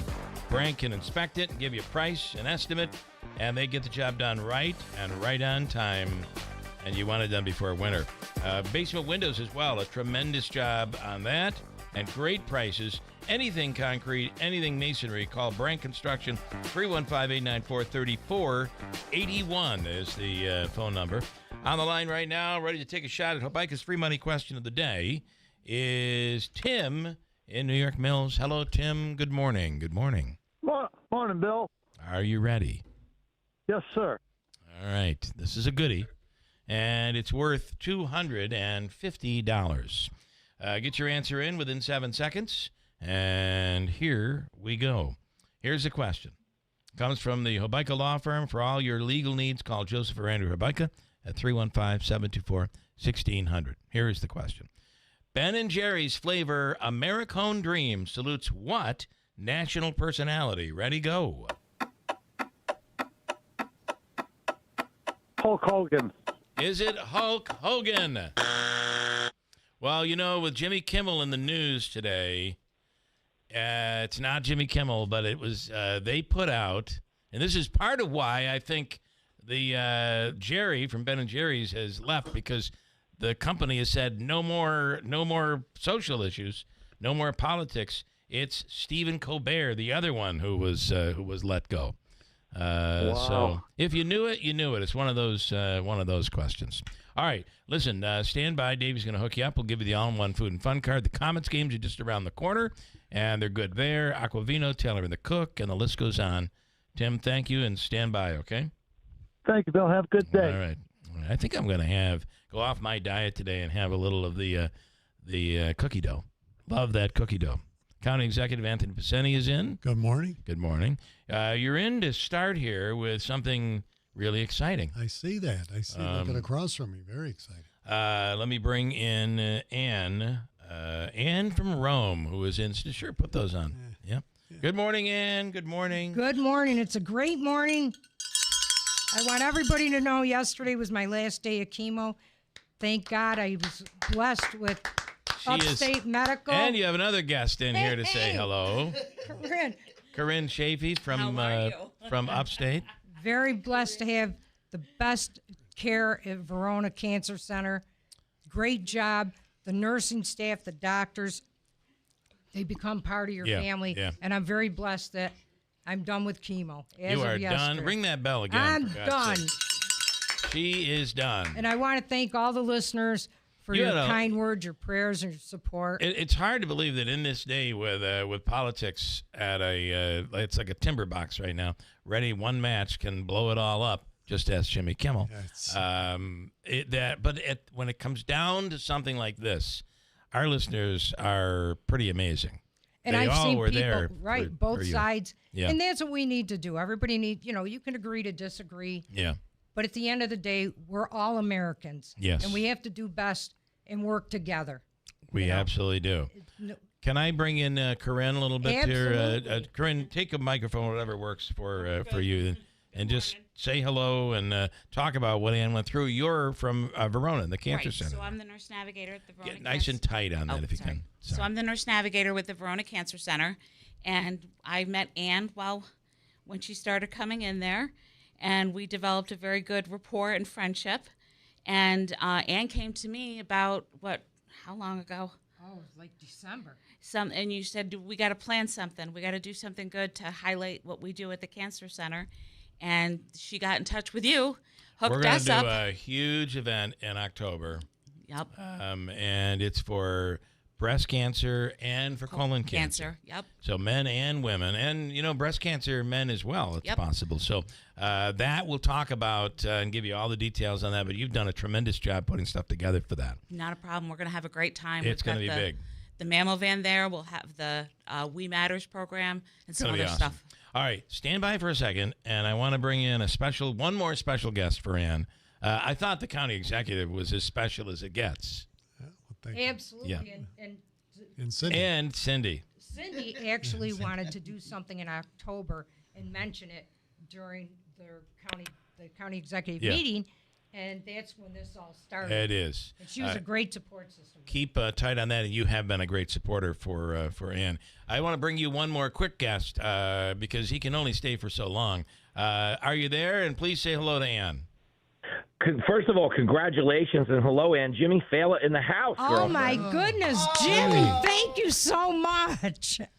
I got to tell you, Cindy and I record. We're old. We go to sleep early, but we always record your show. And when she comes over every Monday morning, let's watch Jimmy. We love our Jimmy Fallon. Oh, you guys. Well, congratulations. We love you. I'm so excited for you. But wait, there's more. There's another comedian who had some free time this morning. Say hello to Jimmy Kimmel, everybody. Jimmy, come on. Was he on his way to the unemployment office? Yeah, I picked him up. I just saw him. He was walking down to the office, and I said, we got to say something nice to Ann, and I guess Jimmy's going to let bygones be bygones. But Ann, we're so excited for you. This is amazing. Thank you so much. Just a big win for the American people. Of course, you're welcome. Well, listen, Jimmy, we're working on a date in December, and we'll be announcing it real soon. We're excited, and Ann, the minute I mentioned to Jimmy, he said, I got to call in and just congratulate her. Thank you so much. And Cindy's a survivor, and we will be there front row, buddy. Oh, great. Just what I needed. Looking forward to it. Hecklers. just what I needed, some cancer-free hecklers.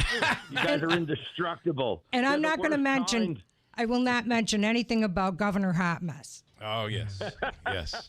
Well, All right. You have to. Save it for the Q&A. I love it. All right. Thank you. Good stuff, Jimmy. Thank you so much. We'll talk soon. You're the best. See you guys soon. Bye. The one and only Jimmy Fallon. You can hear him beginning at 12:15 later on today. And anything else you want to add, you guys? Who wants to add anything? No, I just want to say again, thank you to everybody in Upstate. Thank God for, this is 4 times and, kind of, it does you in, but I'm a fighter. Yeah. I'm not going anywhere. I do got a find great that support system. it is kind of a situation where we are, when you get it, my doctor said to me, once it's in you, it's kind of in you, and you Right. just keep doing the right thing, keep checking, and you just keep fighting, and here you are. What do you say about us, me and you? We're too stubborn or too... No, what I actually said was my priest told me, I'm not going anywhere because I'm too wild and God can't handle me. And I think that applies to you. You may be right. Thank you. Thank you so much. And thank you, everybody at Upstate. Cindy's a survivor as well. Cindy has been phenomenal. She's been phenomenal as well. My support system. You've been right there for her every second. Yes, so. well, she was there for me when I was going through it because she was a past survivor of breast cancer as well, 30-some-odd years ago. And Corinne, she's great with everybody down there at the Verona Cancer Center. And I'd like to please ask everybody to come and see us in October. It's going to be we huge. have our event. And Corinne, we talked about how it's amazing that we now have services like this that are right here, close by. You don't have to travel. I mean, when you're feeling not like you don't feel good, the last thing you want to do is be in the car for an hour and a half. Right. Upstate, they opened the cancer center in Verona, and their drive was to really be a part of the community and service the community that we have here and making sure that they know they're getting good quality cancer care. All right. We'll be talking a lot. We need more people like Corinne. When Yeah. you walk in, doesn't matter how you're feeling, she puts a smile on your face all the time. And I had a group with me yesterday that came in. Everybody said, boy, she's funny and she really makes you feel good, but she's got all the information for you. We're blessed. All right. Thank you, everybody. Ring that bell one more time. Go ahead. You want to add something? I just want to say that I hope you never need their services, but know. everybody at the Verona Cancer Center is just wonderful. They've been wonderful to us, and they're just the most caring, loving people. The minute you go through that door, you just feel like you're somebody. Like you feel people life. care. You feel life. Yes. And that's what we're all fighting for, right? So You've come a long way. nice Thank job. you so much, Congratulations. everybody. Bell ringer Ann from Rome. She rings that bell. Oh, that bell. All right, guys. Thank you you. very much. Thank you. Thank you. All right. We'll talk soon, Corinne, as we put all this together for October. The county executive is in with us. I thought you'd enjoy being.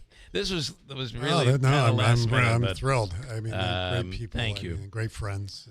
And yeah, it's really great stories. I mean, that's really what it's about. It really is. And so we'll have a few minutes here before news, and then we've got more we can get into. Anybody has any questions? Certainly, as always, 315-736-0186. I'll try to keep an eye on Lance. I'll try to keep an eye on your messages coming in because I'm sure you'll have some. Let's start with where we are with Chobani and really the turning stone as well. Yeah. And I must add, you got great news on Wolf Speed last week. We did.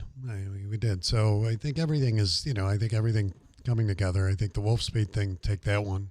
Yeah, it felt, pretty good about it, even though, early on it was a little scary. Nobody wants to hear Chapter 11. With Danfoss and some of the other things that happened. But, Danfoss is not letting go either. I mean, even though they've downsized considerably. But Wolf Speed did the restructuring. That plant is still producing, so that's the good news, and they're going to keep it seems that with the president's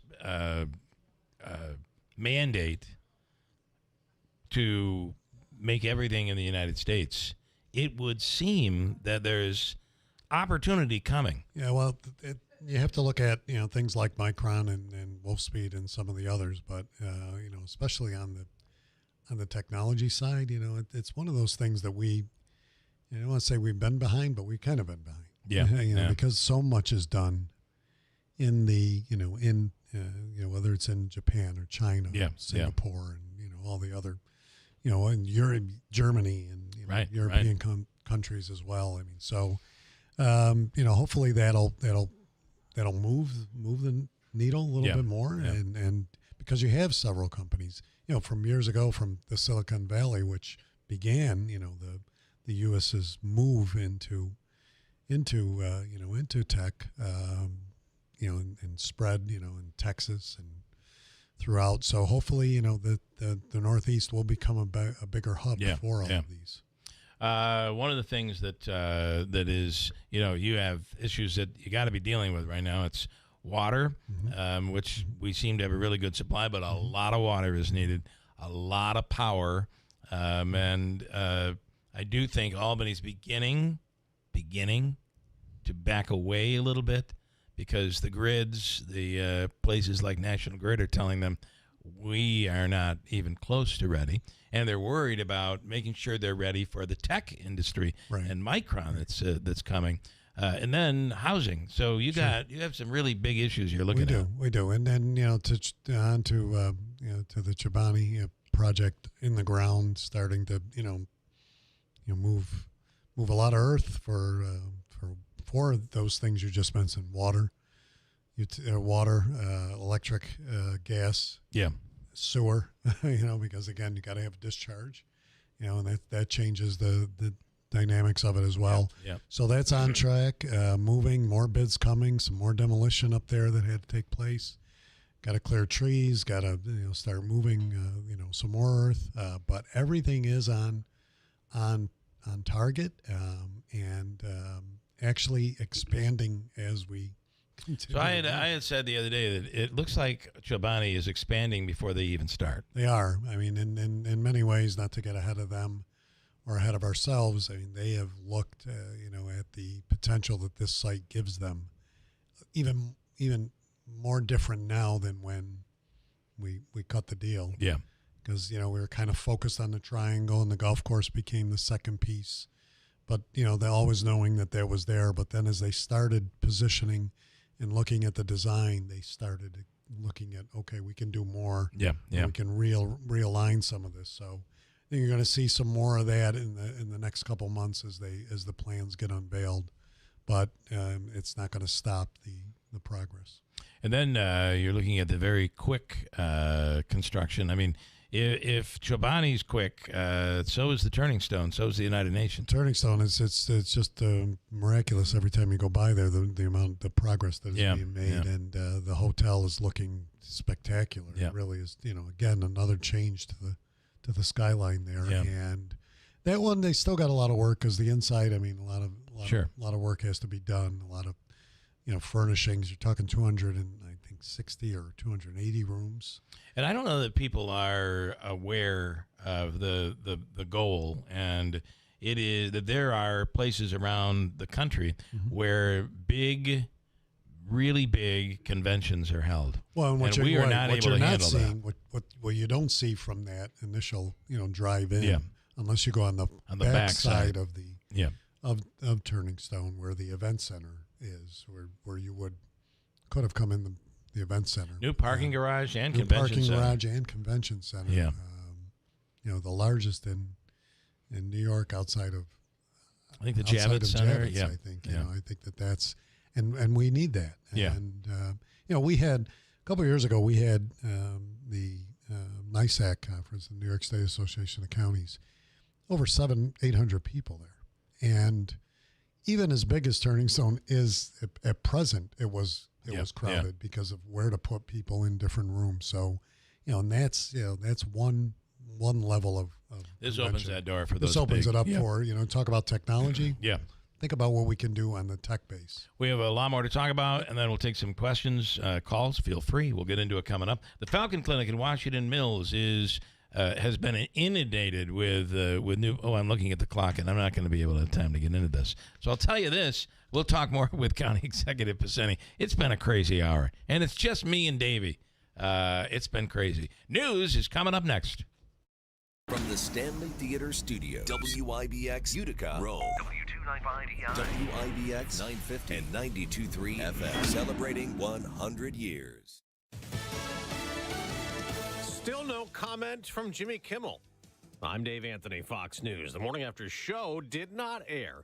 ABC suspended it indefinitely over things Kimmel said the past few days about the Charlie Kirk assassination, suggesting the suspected gunman was right-wing MAGA, though evidence shows the opposite and that he hated Kirk. Kimmel continued again on Tuesday, stating, quote, many in MAGA land are working very hard to capitalize on the murder of Charlie Kirk. Fox's Todd Pyro. Before ABC's announcement, the president of one of the country's largest TV stations said it would stop airing Kimmel's show, calling the host's comments offensive and insensitive, and that they don't represent the values of the communities in which we are located. SAG-AFTRA, though, responding to the suspension, stating that the decision is the type of suppression and retaliation that endangers everyone's freedoms. President Trump reacted while in Britain. More on his trip in a moment. Posting on Truth Social a congratulations to ABC for having the courage to take Kimmel off the air.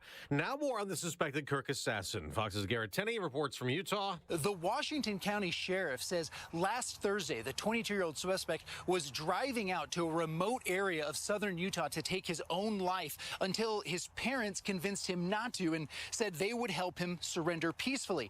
The alleged assassin had some conditions for doing that, though. He was fearful of a SWAT team hit on his house, or he was fearful of being shot by law enforcement.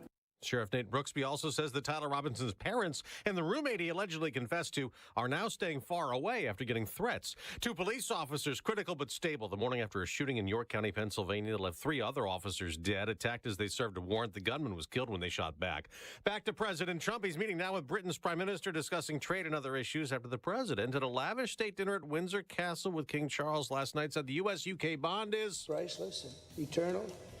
It's irreplaceable and unbreakable. America's listening to Fox News. We all know the importance of good daily habits, whether it's getting your steps in, stretching those limbs, or eating right. Doing it on the regular is key. That's why if you're dealing with everyday aches and pain, it's time to bring Relief Factor into your routine. Relief Factor is a daily supplement that fights pain naturally. Developed by doctors, Relief Factor uses a special formula of 4 natural ingredients. Relief Factor doesn't just mask pain, it helps reduce or even eliminate it. In fact, the longer you take it, the more effective it is. So call 1-800-4-RELIEF and try their 3-week quick start for only $19.95. That's less than $1 a day. Simply call 1-800-4-RELIEF. That's 1-800-4-RELIEF. Wherever you're having pain, don't let it keep you from living the life you want. Make Relief Factor part of your daily routine. Go to ReliefFactor.com or call 1-800-4-RELIEF. That's 1-800-4-RELIEF. Now an update on a pro-Palestinian activist the Trump administration keeps trying to kick out of the country over his role in anti-Israel protests at Columbia University in New York City. In court filings, lawyers for Mahmoud Khalil suggest they will appeal an immigration judge in Louisiana's order that the 30-year-old be deported to Syria or Algeria. The judge citing failures to disclose information regarding his green card application. The former Columbia University graduate student who was born in Syria and is a legal permanent resident of the U.S., helping to organize on-campus protests over the war in Gaza, supporting Palestinians. He was arrested in New York City in March and detained in Louisiana for months. The Trump administration alleging he showed support for Hamas. Khalil's lawyers have denied this, accusing the government of suppressing student activism and free speech. Kristen Goodwin, Fox News. There's a vacancy on Florida's death row. The day after a condemned murderer told witnesses gathered to watch his execution, they're going to see an innocent man be murdered by the state, denying to the end he killed his wife's family in 1990. 64-year-old David Pittman was put to death by lethal injection, Florida's record 12th execution of the year. His final breaths included a protest that he was innocent, the state going through with it after a last-minute appeal to the United States Supreme Court failed. Witnesses fingered Pittman as running from the scene after his wife's immediate family was slaughtered and their home and car set on fire. Gary Baumgarten, Fox News. The Federal Reserve has done what President Trump has been demanding all year, an interest rate cut, 0.25%. In the near term, risks to inflation are tilted to the upside and risks to employment to the downside. A challenging situation. That's Fed Chair Jerome Powell, who suggests there could be 2 more rate cuts this year. On Wall Street, stock futures up more than 200 points for the Dow and the NASDAQ. The day after the Dow gained 260, but the NASDAQ dropped 72 points. I'm Dave Anthony. This is Fox News.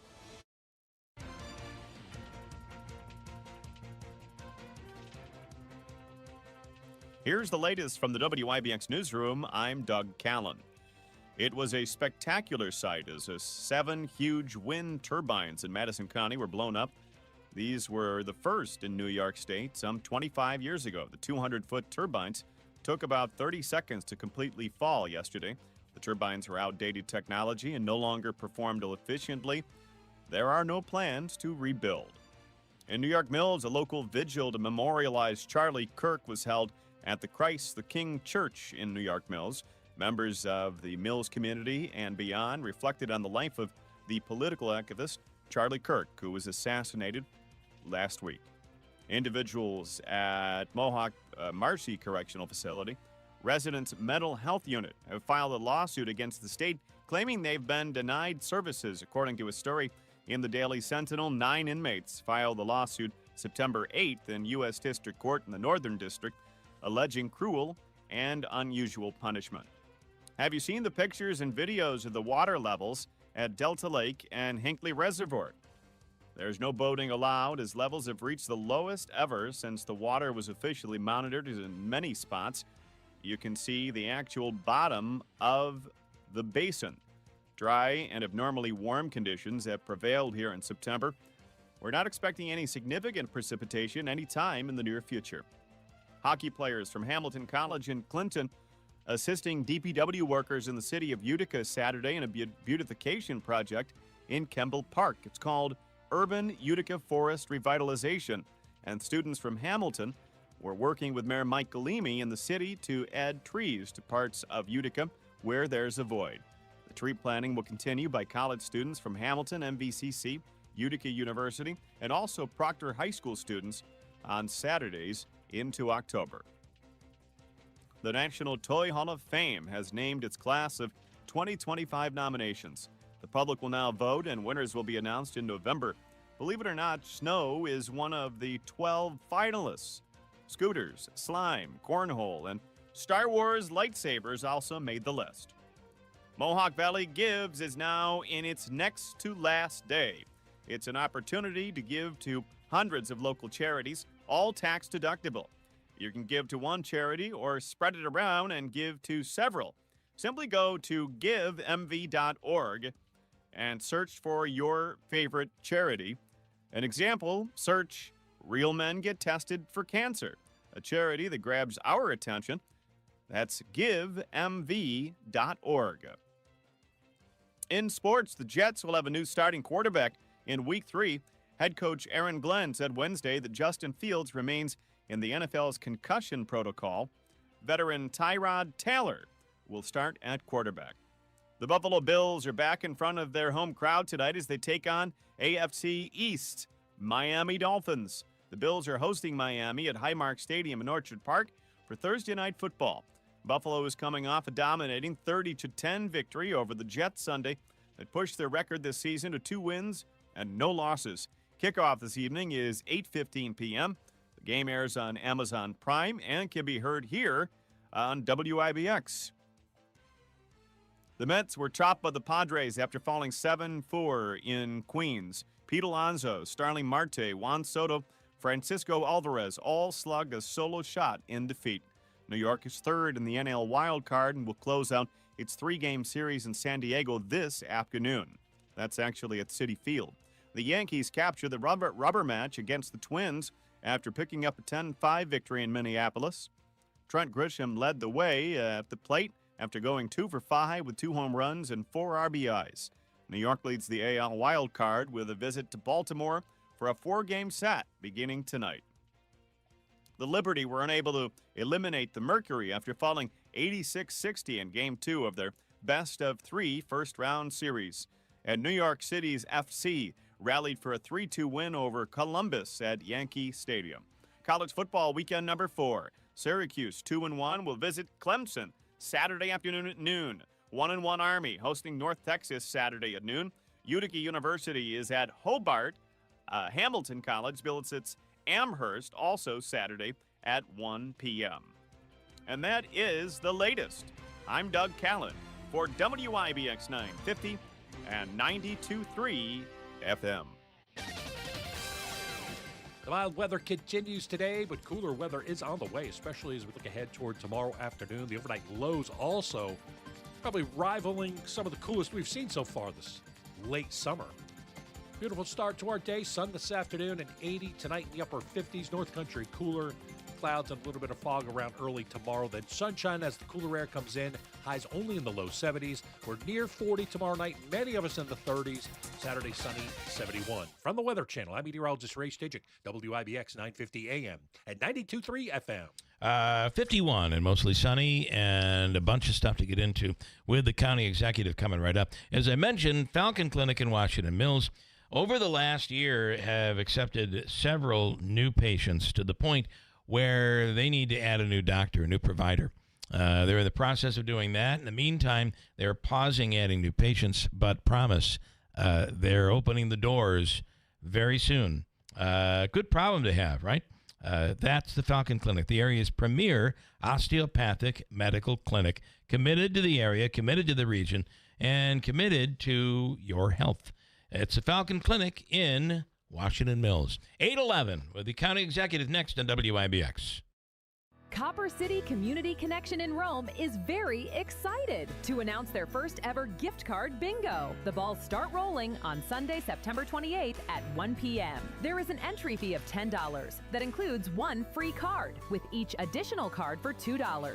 There will be 10 games and a 50-50 drawing. Food will be available to purchase all day. Get ready to shout bingo at Copper City Community Connection's first ever gift card bingo, 305 East Locust Street in Rome. Seems like there's more identity theft in the news every day. Another major healthcare breach was reported today, resulting in the exposure.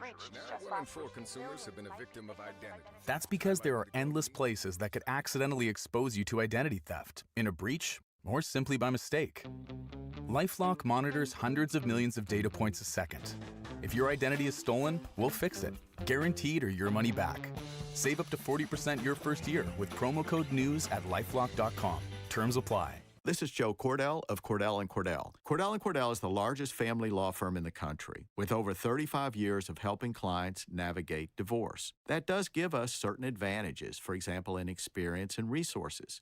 But being big doesn't mean less personal or less local. Our attorneys live and work in your community, and as neighbors, they understand the challenges your families face. If you're a guy facing divorce, remember, Cordell & Cordell, a partner you can count on. 518-554-0000, 100 Great Oaks, Albany. Together, we can do more. On September 19th, our community will hold Mohawk Valley Gives, an online day of giving to benefit area nonprofits. Your Mohawk Valley Gives donation will help hundreds of nonprofit organizations meet our community's greatest needs, and every dollar counts. Join us on September 19th at givemv.org, and let's show everybody that Mohawk Valley Gives. Powered by the Community Foundation of Herkimer and Oneida Counties and Up Mobility Foundation. MV Gives is proudly sponsored by Staffworks and M&T Bank. He digs, he turns, he dives. It is a touchdown. It is a touchdown. The NFL is on Westwood One.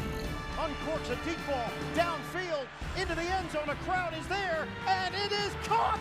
Touchdown. Miraculous. The NFL plays here all season long on WIBX 950 and 92.3 FM. Celebrating 100 years. This is Keeler. WIBX 950 and 92.3 FM. Now back to the Keeler Show.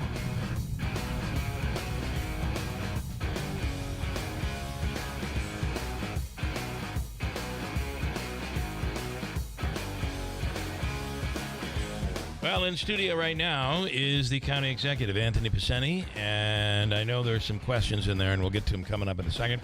Westernville Fire Department has a LifeNet helicopter stationed right behind its fire station, Route 46.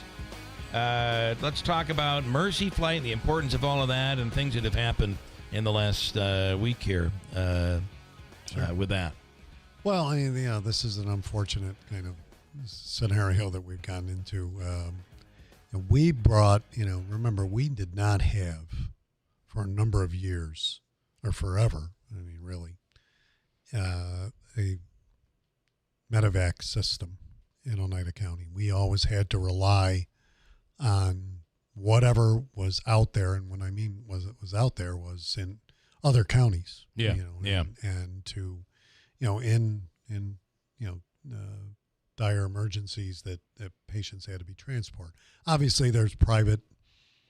Some cases enterprises, there's volunteers, right, and you're enterprises dealing with or whatever. So several years ago, I was fortunate working with Mercy Flight to locate them at Griffiths so that they could be permanently stationed there, set up their offices, their shop, their helicopters, their service, and became part of our system. And it's been great. It has, and I've heard from many people, not just about the emergencies obviously are number one, but overall transports when people have to go somewhere else and couldn't because they couldn't travel in an ambulance or vehicle or whatever. So we did that. And, a couple of years ago, LifeNet came into play and set up, kind of a little different kind of setup in Western.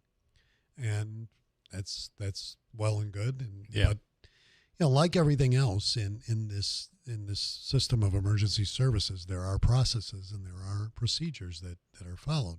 And in the instance of medevac systems and helicopters, it's not always an automatic. And and what I mean by that is, it's not like they're not like ambulances where they're on the ground moving around at all the time. This is they got to come in. They got to come. Well, they've got to. You just don't go start the helicopter and take off. Let me put it that way. And just run out there and whatever. There are numerous conditions that have to be considered. But it is in the instance of 911, it is an immediate piece. If there's an accident, depending on what we know at that time through dispatch and what comes in, they're put on standby. So that process is starting. Okay. To get them to equip, to get their their pilot. Again, you got to have pilots. You have to have EMTs with them. There was a recent case where there was an accident, and the story is the person was airlifted to upstate. Right. So that's the that's it. But there's a process that goes in. But there's a process, and that process is managed by 911, by the system. Now, while there are decisions that are made on the ground by police, fire, EMS, or whatever, there are other decisions that are made through the 911 system, which is why it was established in the first place. So what happens is, Westernville, seems to believe that this is exclusive to them, that if something happens there, they call LifeNet. And what has happened on a couple occasions is, Mercy Flight is the prime responder. If they're not available, then it goes to the next one. So Mercy Flight is always, at least, if, again, when a call comes in, they're put on standby immediately, and they're getting mobilized upon that. So what happens is, what has happened is, the chief in that area has at times canceled out Mercy Flight and tried to bring in LifeNet. And what that does is delay rescue in an emergency. And now, in his opinion, it's quicker because they're there. Well, that's not always the case. That is not always the case. Right. And what is also the case is, we've already, got a process in place to move that. So, we have this dilemma going on in which, because, while LifeNet, again, is there, we have to stick with nationally accepted principles of response. And, right. And especially when it's a helicopter, it's a totally different scenario because of the timing of it. And who can get there quicker? It's not always who's closer in this case because of the process that takes place and because of what's taking place. And the other point is that's why when 911 on other instances, and you've heard it and you've used it and it and other people do, things are happening when you're talking to that dispatcher. I know that people we've been doing this a long time, and I know that people get frustrated because we've heard the calls. They're, they're, why do you have to ask me all these questions? Why are you asking me these Yeah. questions? And Yeah. thinking that shouldn't you be doing something right now? And they are Yes. doing something. Yeah. They are. Yeah. In that discussion time, they have dispatched, they have moved, they have notified. There is other pieces happening, but they're gathering information so that it can be assisted. And the same goes on the helicopter side.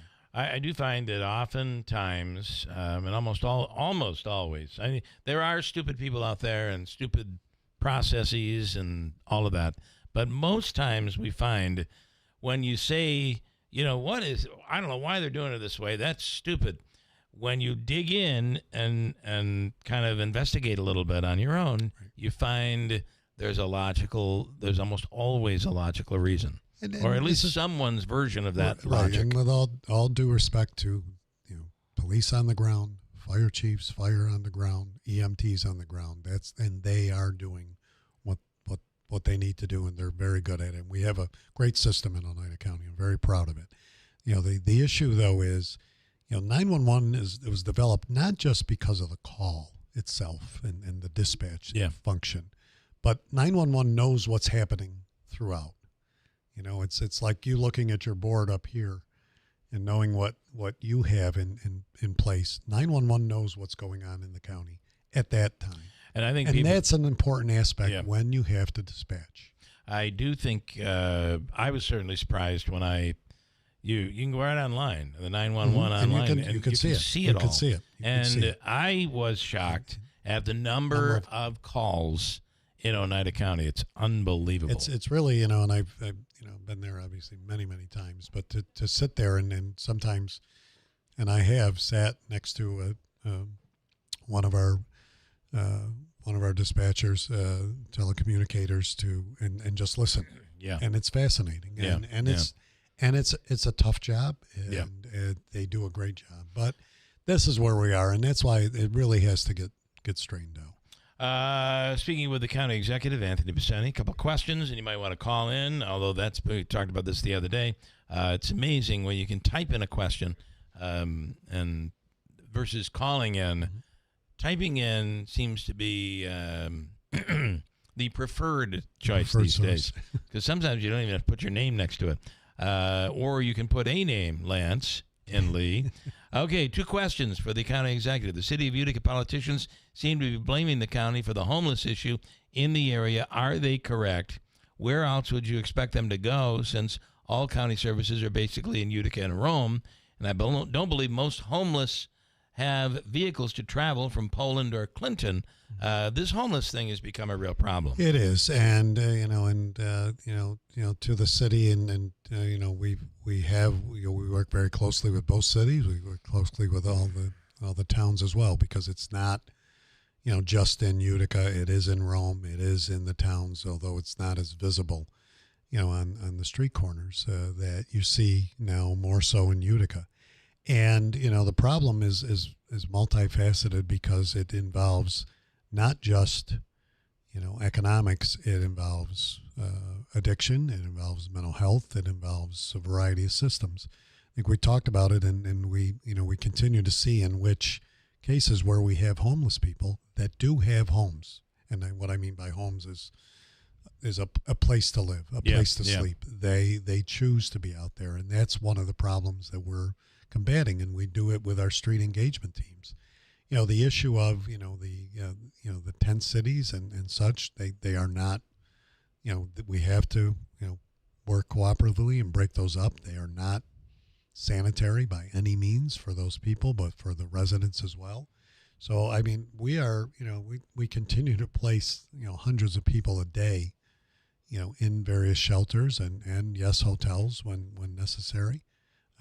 And so we will continue to work with them, but we are seeing a rise, and I'm not, we're trying to get our hands around, is it so much of a mental health problem or an addiction problem that is causing, the flood of them. And yes, you're seeing more, and, it gets more dangerous, I guess, and it's dangerous all year, but we're getting into winter, the fall and winter months, and who knows what we're going to see. There are some who believe that these people have a network, and it's kind of like They all have their cell phones, which you're going to see cell phones because they're given out to people. Well, a couple of years ago too, and we're going to reinstate that. We're going to talk to Utica a little bit more. We were going with a police officer and a caseworker, literally right to the street corner where these individuals were, and say, okay, with the signs that say, need help, family, family or whatever. Right, we're here to help. Yeah, and so we're here to help. Come with us, and they take off, and then we don't see them for a couple of days, or they end up at another corner at another intersection. Yeah. But I was coming in the other night, last week. I was coming back from Albany, and from a meeting, and on North Genesee and Oriskany, all four corners were covered. I mean, by individuals with signs It's and unbelievable. collecting bottles and whatever. And it's a problem. And and I don't think any of us have the clear-cut answer. And right now, it's not getting better. No, and but I don't think it's going unnoticed. And we're not. and to say it's our problem, okay, I'll take that. I mean, because we do. We are the only government, remember, that deals with people's needs. When it comes to that, so it is a big problem for us. But it's everybody's, collectively, and there are things that we can do, and we are doing it. But it's it's universal. It's getting worse nationwide. And any community you go to is talking about it. So we're not ignoring it. I can assure you that. Talking to County Executive Anthony Piceni, Deeds in New Hartford. I believe that's his real name. Stop silencing your listeners and protecting your friends. Coward. This is a relevant topic in the news. I don't know what he's talking about. That came in at 8:02. Which one? What topic? I don't know what the topic is. David, do you know what it is? Okay. All right. David knows. He wants to know Tony's opinion about the lawyer that was fired. Oh, okay. What is it? Oh, you mean your The county attorney, Amanda Cortez. Amanda. Oh, okay. Cortez. Yes. Your opinion. My opinion, she is no longer but she made a mistake, acknowledged it. We dealt with it, and made a change. And for my connection, Justin, who was my producer for years, Justin Cortez, that's Justin's sister. I know her through Justin. Haven't talked to her in a long time, but no, she's at the end of the day, these people are decent human beings. Look, people make mistakes, and but she did not steal. Let's be real clear. She did not, do anything that was, was criminal in any nature whatsoever. And look, I deal with 1,700 employees, and obviously a department head rises to more attention, especially when it's an attorney or something else. But there are numerous cases every day of employees that have certain issues.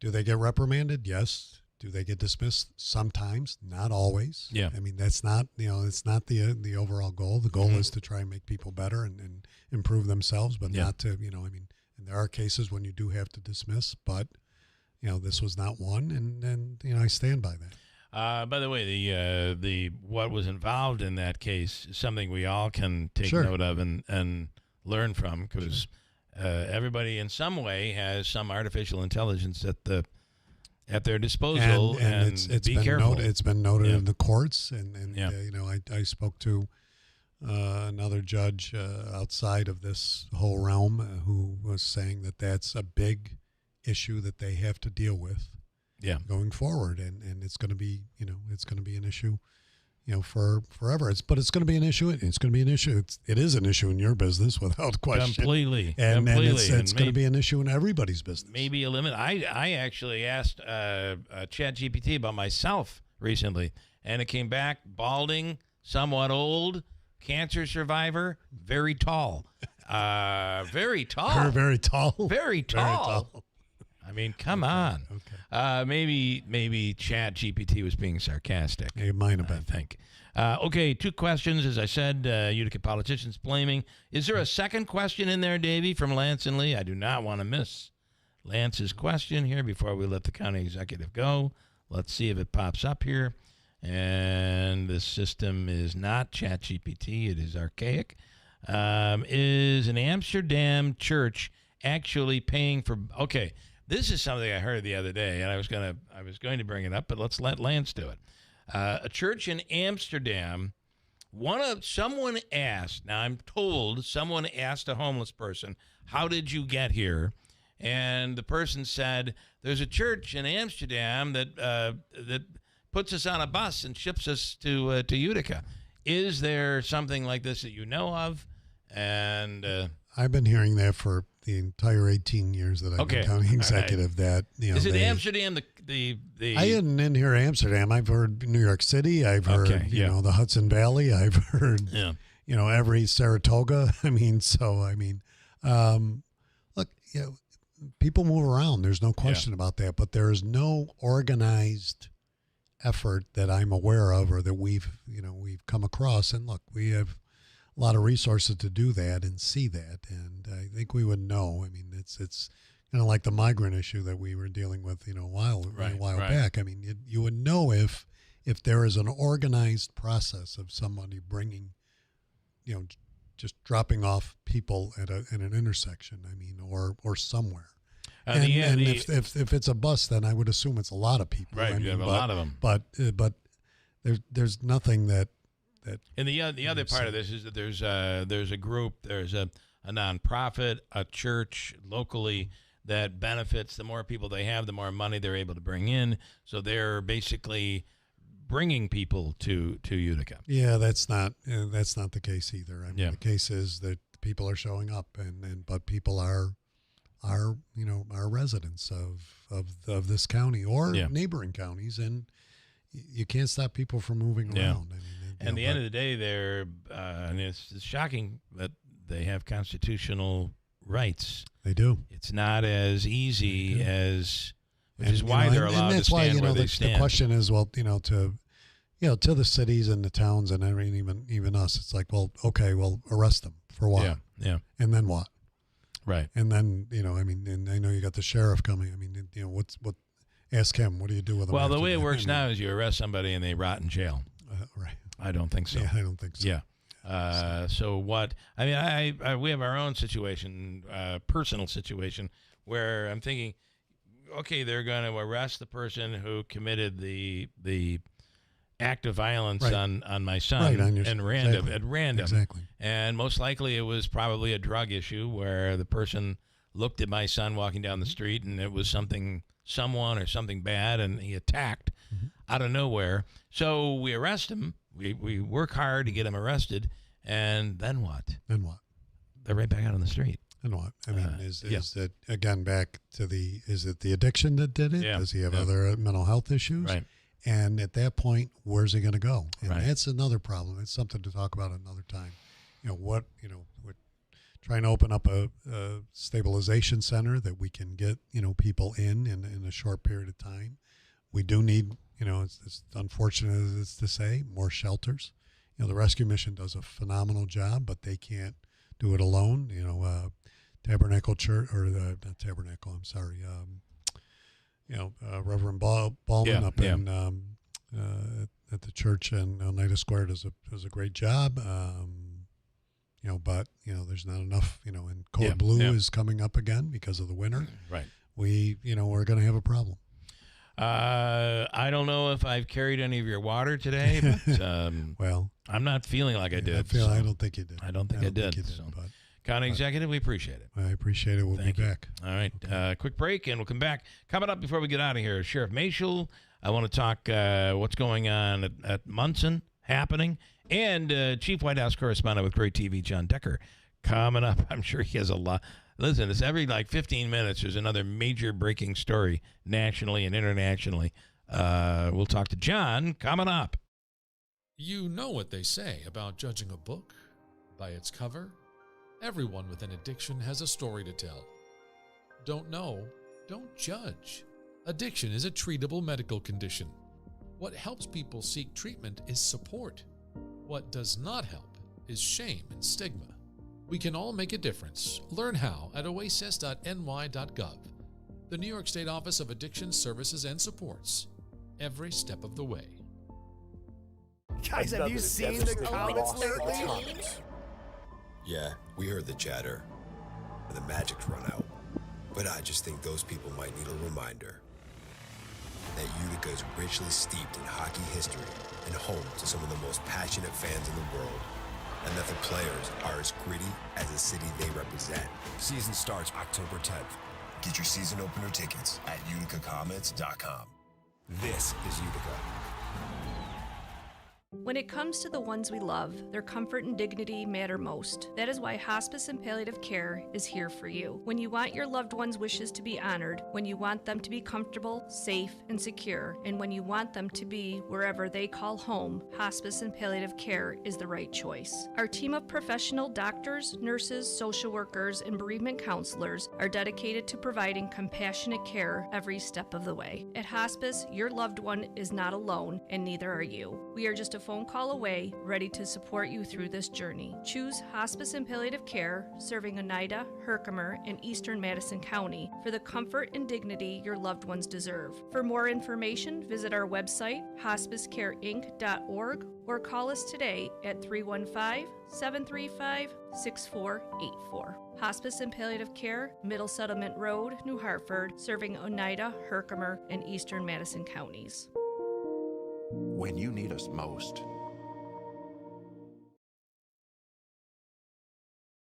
Here's the latest from the WIBX newsroom. I'm Doug Callan. It was a spectacular sight as 7 huge wind turbines in Madison County were blown up. These were the first in New York State some 25 years ago. The 200-foot turbines took about 30 seconds to completely fall yesterday. The turbines were outdated technology and no longer performed efficiently. There are no plans to rebuild.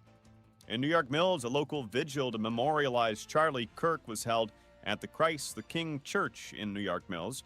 Members of the Mills community and beyond reflected on the life of the political activist Charlie Kirk, who was assassinated last week.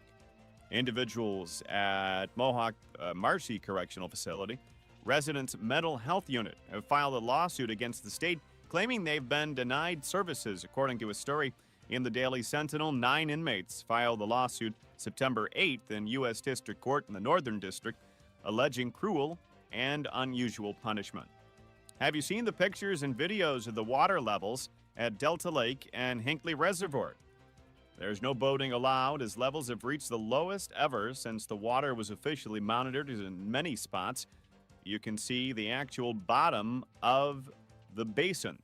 Dry and abnormally warm conditions have prevailed here in September. We're not expecting any significant precipitation anytime in the near future. Mohawk Valley Gives is now in its next to last day. It's an opportunity to give to hundreds of local charities, all tax deductible. You can give to one charity or spread it around and give to several. Simply go to givemv.org and search for your favorite charity. An example, search Real Men Get Tested for Cancer, a charity that grabs our attention. That's givemv.org. And that is the latest. I'm Doug Callan for WIBX 950 and 92.3 FM.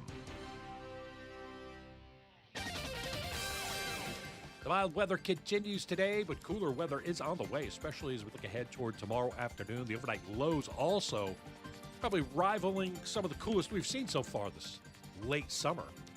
Beautiful start to our day. Sun this afternoon and 80 tonight in the upper 50s. North Country cooler. Clouds and a little bit of fog around early tomorrow. Then sunshine as the cooler air comes in. Highs only in the low 70s. We're near 40 tomorrow night. Many of us in the 30s. Saturday sunny, 71. From the Weather Channel, I'm meteorologist Ray Stijik, WIBX 950 AM at 92.3 FM. Well, some clouds out there and 53 degrees. And I also see, at least here in Marcy, some sunshine. 53 currently. Barneville, it's time to celebrate. GPO Federal Credit Union is marking 10 years in Barneville with a decade of dedication. There's all sorts of prizes and giveaways. There's the $350 in local gift cards when you open or refer a checking account at the Barneville branch. You can stop by every Friday, tomorrow, in September for prizes and swag and sweet treats all going on. There's paper shredding with Confidenta, and you can help give back donating canned goods all month long at the branch for the Foothills Rural Community Ministry. And a thank you to Barneville for 10 years, amazing years. And GPO says, let's celebrate with GPOFCU.com. Full details on their giveaways. GPO Federal Credit Union, committed to excellence, membership eligibility required, NCUA insured, entry into the contest based on opening a checking account. See Bridge for full details. Contest ends September 30th, 2025. And if you're looking for a vehicle, you know you're going to get the most amazing experience, whether it's pre-owned or a brand new vehicle from Steet Patti Mazda. Mazda's transformed successful race-proven technology into your new Mazda. Save on Mazda lease. Enjoy 2.9% APR financing on new 2025 Mazda CX-30s and CX-5s with 1.9% APR financing on new 2025 Mazda CX-50s, 70s, and CX-90s. And you know, yesterday, interest rates are coming down for the first time. See the dealership for all of those details. Rick will take care of you. It's all about customer service. As he says, let's make your deal on a new Mazda, where it's always easy to do business. Steet Patti Mazda, Commercial Drive in Yorkville. Are your windows old and tired? Hard to put up and down? Builder's grade windows just aren't made to last very long. Patriot Home Solutions is a different kind of window company. No games or gimmicks, no long drawn-out sales presentations.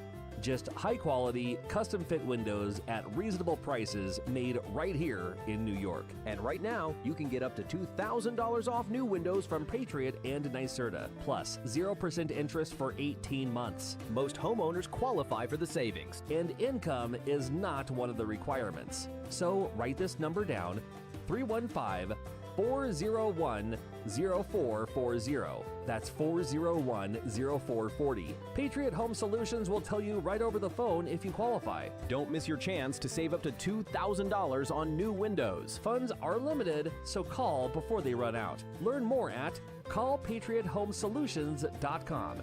That's callpatriothomesolutions.com. This is Joe Cordell of Cordell & Cordell. Cordell & Cordell is the largest family law firm in the country, with over 35 years of helping clients navigate divorce. That does give us certain advantages, for example, in experience and resources. But being big doesn't mean less personal or less local. Our attorneys live and work in your community, and as neighbors, they understand the challenges your families face. If you're a guy facing divorce, remember, Cordell & Cordell, a partner you can count on. 518-554-0000, 100 Great Oaks, Albany. Seems like there's more identity theft in the news every day. Another major healthcare breach was reported today, resulting in the exposure. Now 1 in 4 consumers have been a victim of identity. That's because there are endless places that could accidentally expose you to identity theft, in a breach, or simply by mistake. LifeLock monitors hundreds of millions of data points a second. If your identity is stolen, we'll fix it, guaranteed or your money back. Save up to 40% your first year with promo code NEWS at LifeLock.com. Terms apply. 100 years. This is Keeler. WIBX 950 and 92.3 FM. Now back to the Keeler Show.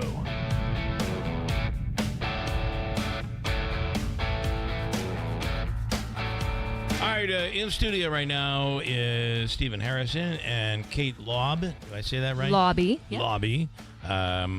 Downstate, when they walk into a building, they walk into the lobby. I do say that. I So reference that's that often. It's basically how I would pronounce that then. All right.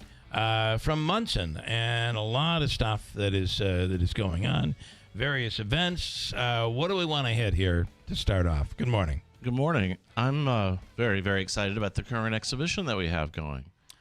Which is, I'm pulling up my paperwork. It's a wonderful exhibition called Celestial Bodies, sculpture by Karen Lamont, who is a fantastic American sculptor.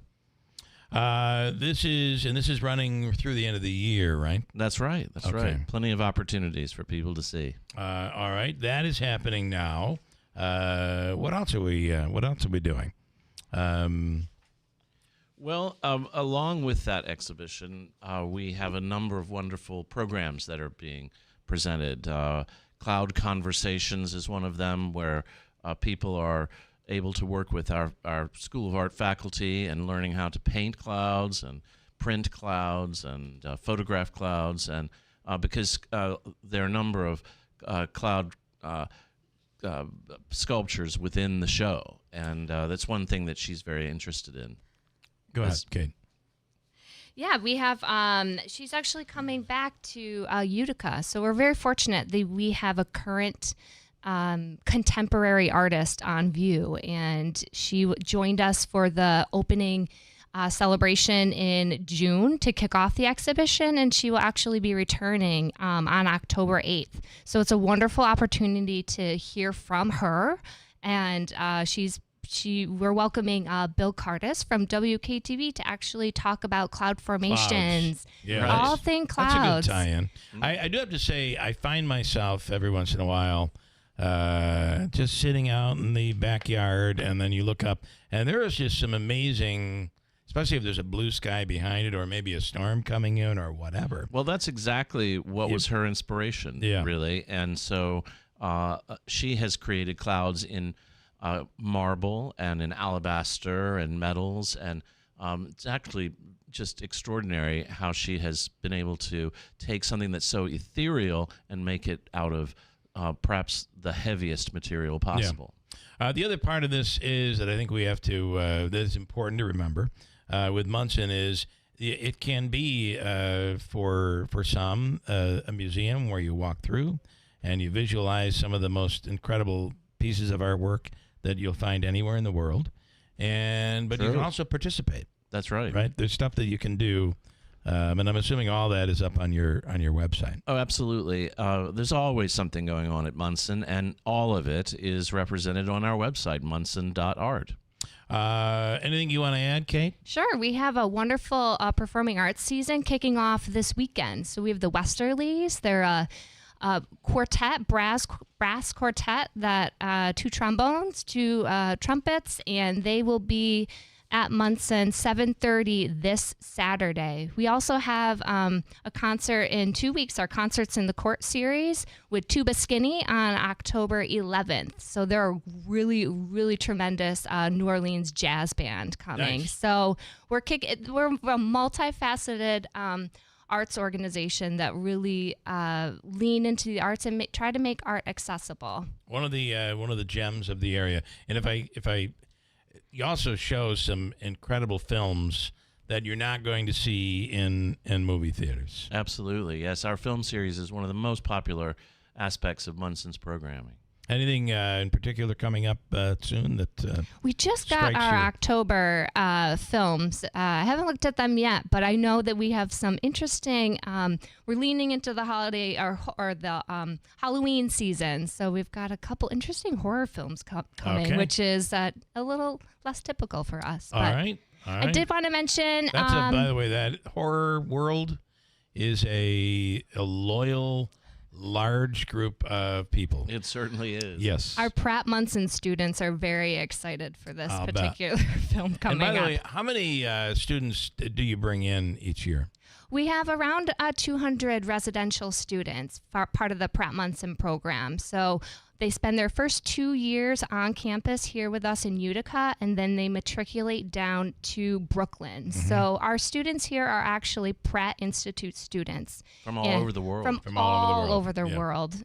So we're very lucky and fortunate to have these students here with us, and they get such a close-knit, intimate community environment where they are thriving here in Utica. Nice. Okay, last chance. Anything else? MV Gives us tomorrow. We are participating, and we really the focus of our mission is in community engagement. We really are trying to make art accessible for everyone, and additional support helps us with our programming, making art classes free for kids in our community, our Art Alive program.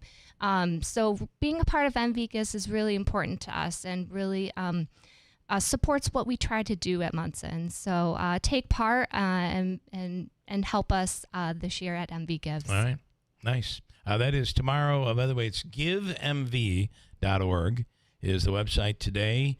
Or tomorrow you can actually give. Do you have a match tomorrow that you're doing? We do. We have a $50,000 match. So your money will be doubled when you are giving to Munson tomorrow and all this week. So it's a great time to be a part of our creative community. And remember, it's Munson.art to find out more about what's going on at Munson. All right, Kate and Stephen, guys, thank you so much. Thank you so much. Thank you. We're going to do one more I got to squeeze in before we get out of here and talk to John Decker. Pathways for Success event coming up with the Sheriff's Department. We're going to do that quickly, coming up next to WIBX. Here's a tale of Becky. Didn't know what to do with new meds prescribed and no real cost clue. She squinted at prices, that can't be right. Then tapped GoodRx and saw the light. She can get a deal, book telehealth if she feels. Learn about those meds without any stress. That one little app does all the rest. Even my horse downloaded it. Dang, save time and money on prescriptions. Check GoodRx. GoodRx is not insurance. Hi folks, this is Rob Hilton. Your family is your greatest treasure. Is your estate plan ready to protect them when it matters most? At Hilton Estate and Elder Law, we understand the importance of getting it right. That's why we offer a free review of your current plan. Together we'll assess it and provide honest feedback to ensure it truly works. No cost, no obligation, just confidence and peace of mind. Let's prepare for the future together. Schedule a free review today. Hilton, you know the name, they know the law. 100 years.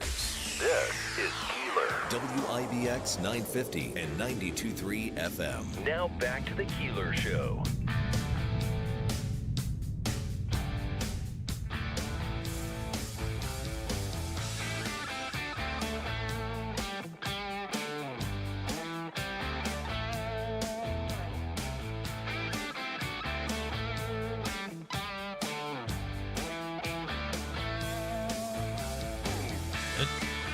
Tighter you all are to that arrow, the more I can get everybody in on camera. I think we'll be able to do it.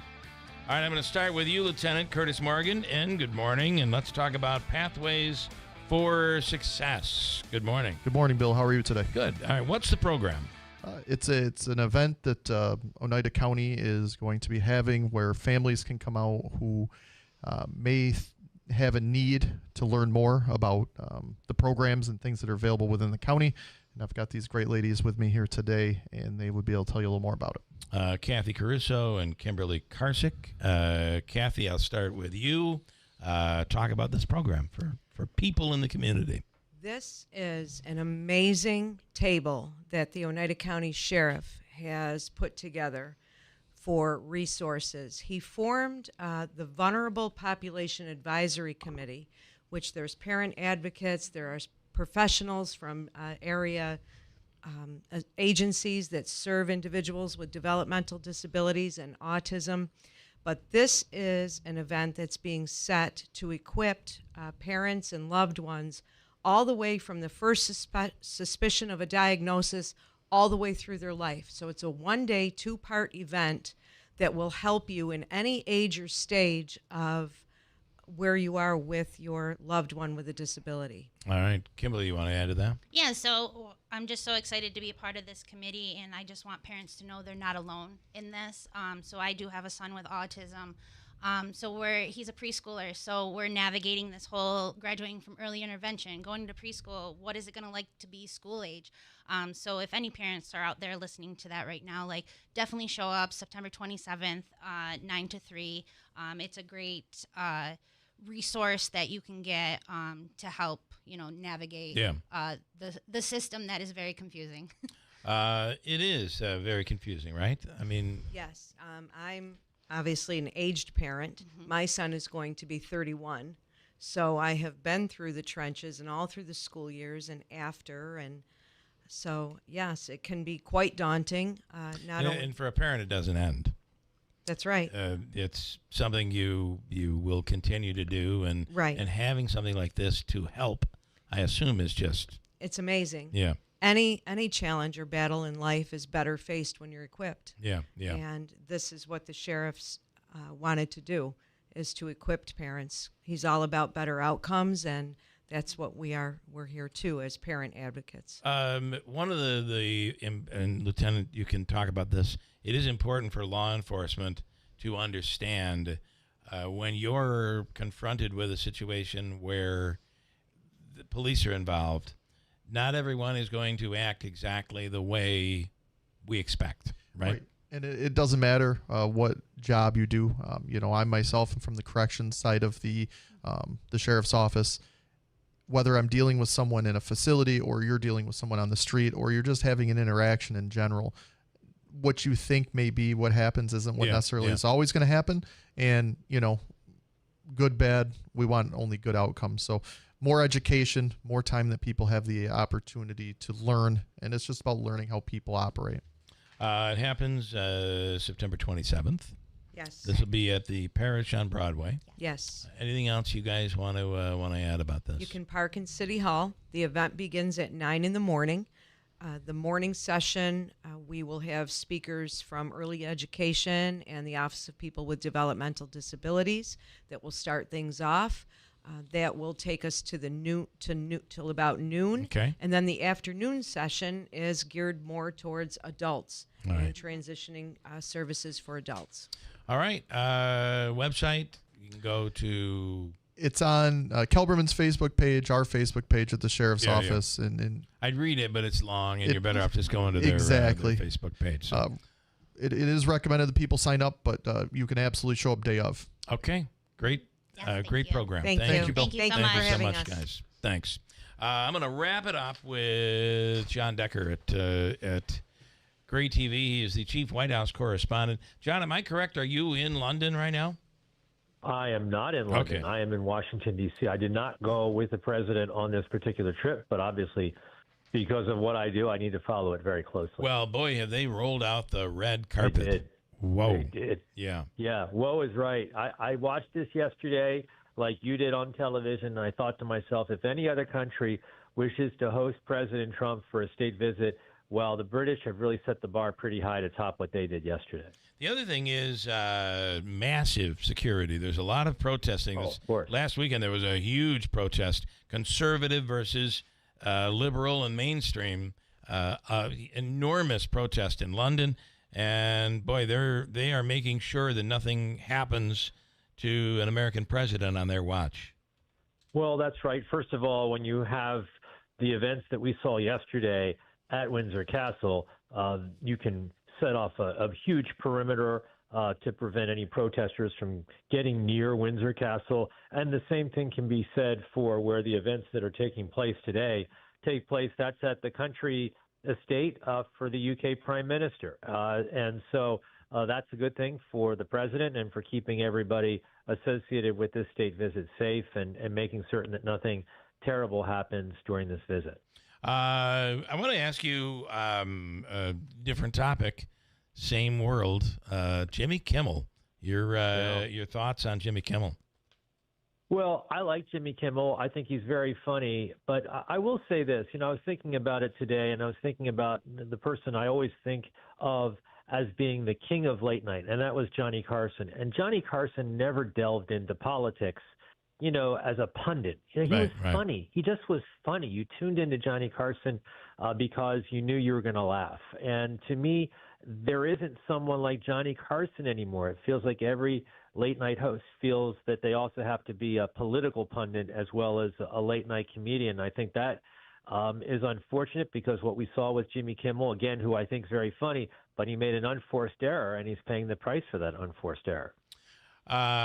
Certainly, it became really just a Trump would say something about Kimmel. Kimmel would come back and say something. It was getting lower and lower, it seemed, and I didn't realize, I didn't expect it to be able to continue, although I was still surprised over the dismissal. Yeah, well, I think one reason for it has to do with two of Gray Television's competitors, Sinclair and also Nexstar. They own a lot of ABC stations collectively, and they said we're not going to air Jimmy Kimmel anymore. And so that has a major impact in terms of what ABC, Walt Disney decides to do regarding the show. All right, John, we appreciate it. Thanks for your insight, as always, and we'll do it. Thank you. We'll do it again next week. I look forward to it. Thanks, Bill. Thanks. Bye-bye. John is the chief White House correspondent with Gray TV. And busy day. My guess is tomorrow looks about just as busy. Kilmeade is next. News is really next. From the Stanley Theater Studio, WIBX Utica, Rome. WIBX 950 and 92.3 FM, celebrating 100 years. Honoring Charlie Kirk. I'm Dave Anthony, Fox News. Congress plans to do that in a House resolution that'll be voted on this afternoon, 8 days after Kirk's assassination, and we're learning more about the suspected gunman's arrest. Some information was provided about Tyler potentially having some suicidal ideations, was en route to a remote area of Washington County.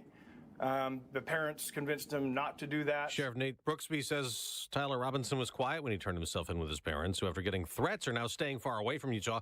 The same goes for Robinson's roommate, who he reportedly confessed to professing a hatred for Kirk. Now, what Jimmy Kimmel said about the suspect, suggesting he was right-wing MAGA, has Kimmel off the air. ABC suspended the show indefinitely. He first made these statements the day after Kirk's murder. He began with this quote: "With all these terrible things happening, you would think that our president would at least make an attempt to bring us together, but he didn't." Then, on the following Monday and Tuesday, Kimmel claimed the MAGA gang was trying to capitalize on the murder and score political points. Fox's Chanley Painter. The SAG-AFTRA media union's critical of Kimmel's suspension, calling it the type of suppression that endangers everyone's freedoms. But President Trump, in a Truth Social post, congratulated ABC. The president is now at a meeting in Britain with business leaders and Prime Minister Keir Starmer. There's so much to celebrate in the special relationship between our two countries. Making those ties closer than ever before. We've done some things that financially are great for both countries. And the two just signed the new U.S.-UK technology investment agreement. 2 police officers are in critical but stable condition the morning after 3 other officers were shot dead in York County, Pennsylvania, where Fox's Brian Yennis reports. This all started after police responded to a domestic-related investigation that began on the previous day. The situation, though, quickly devolved into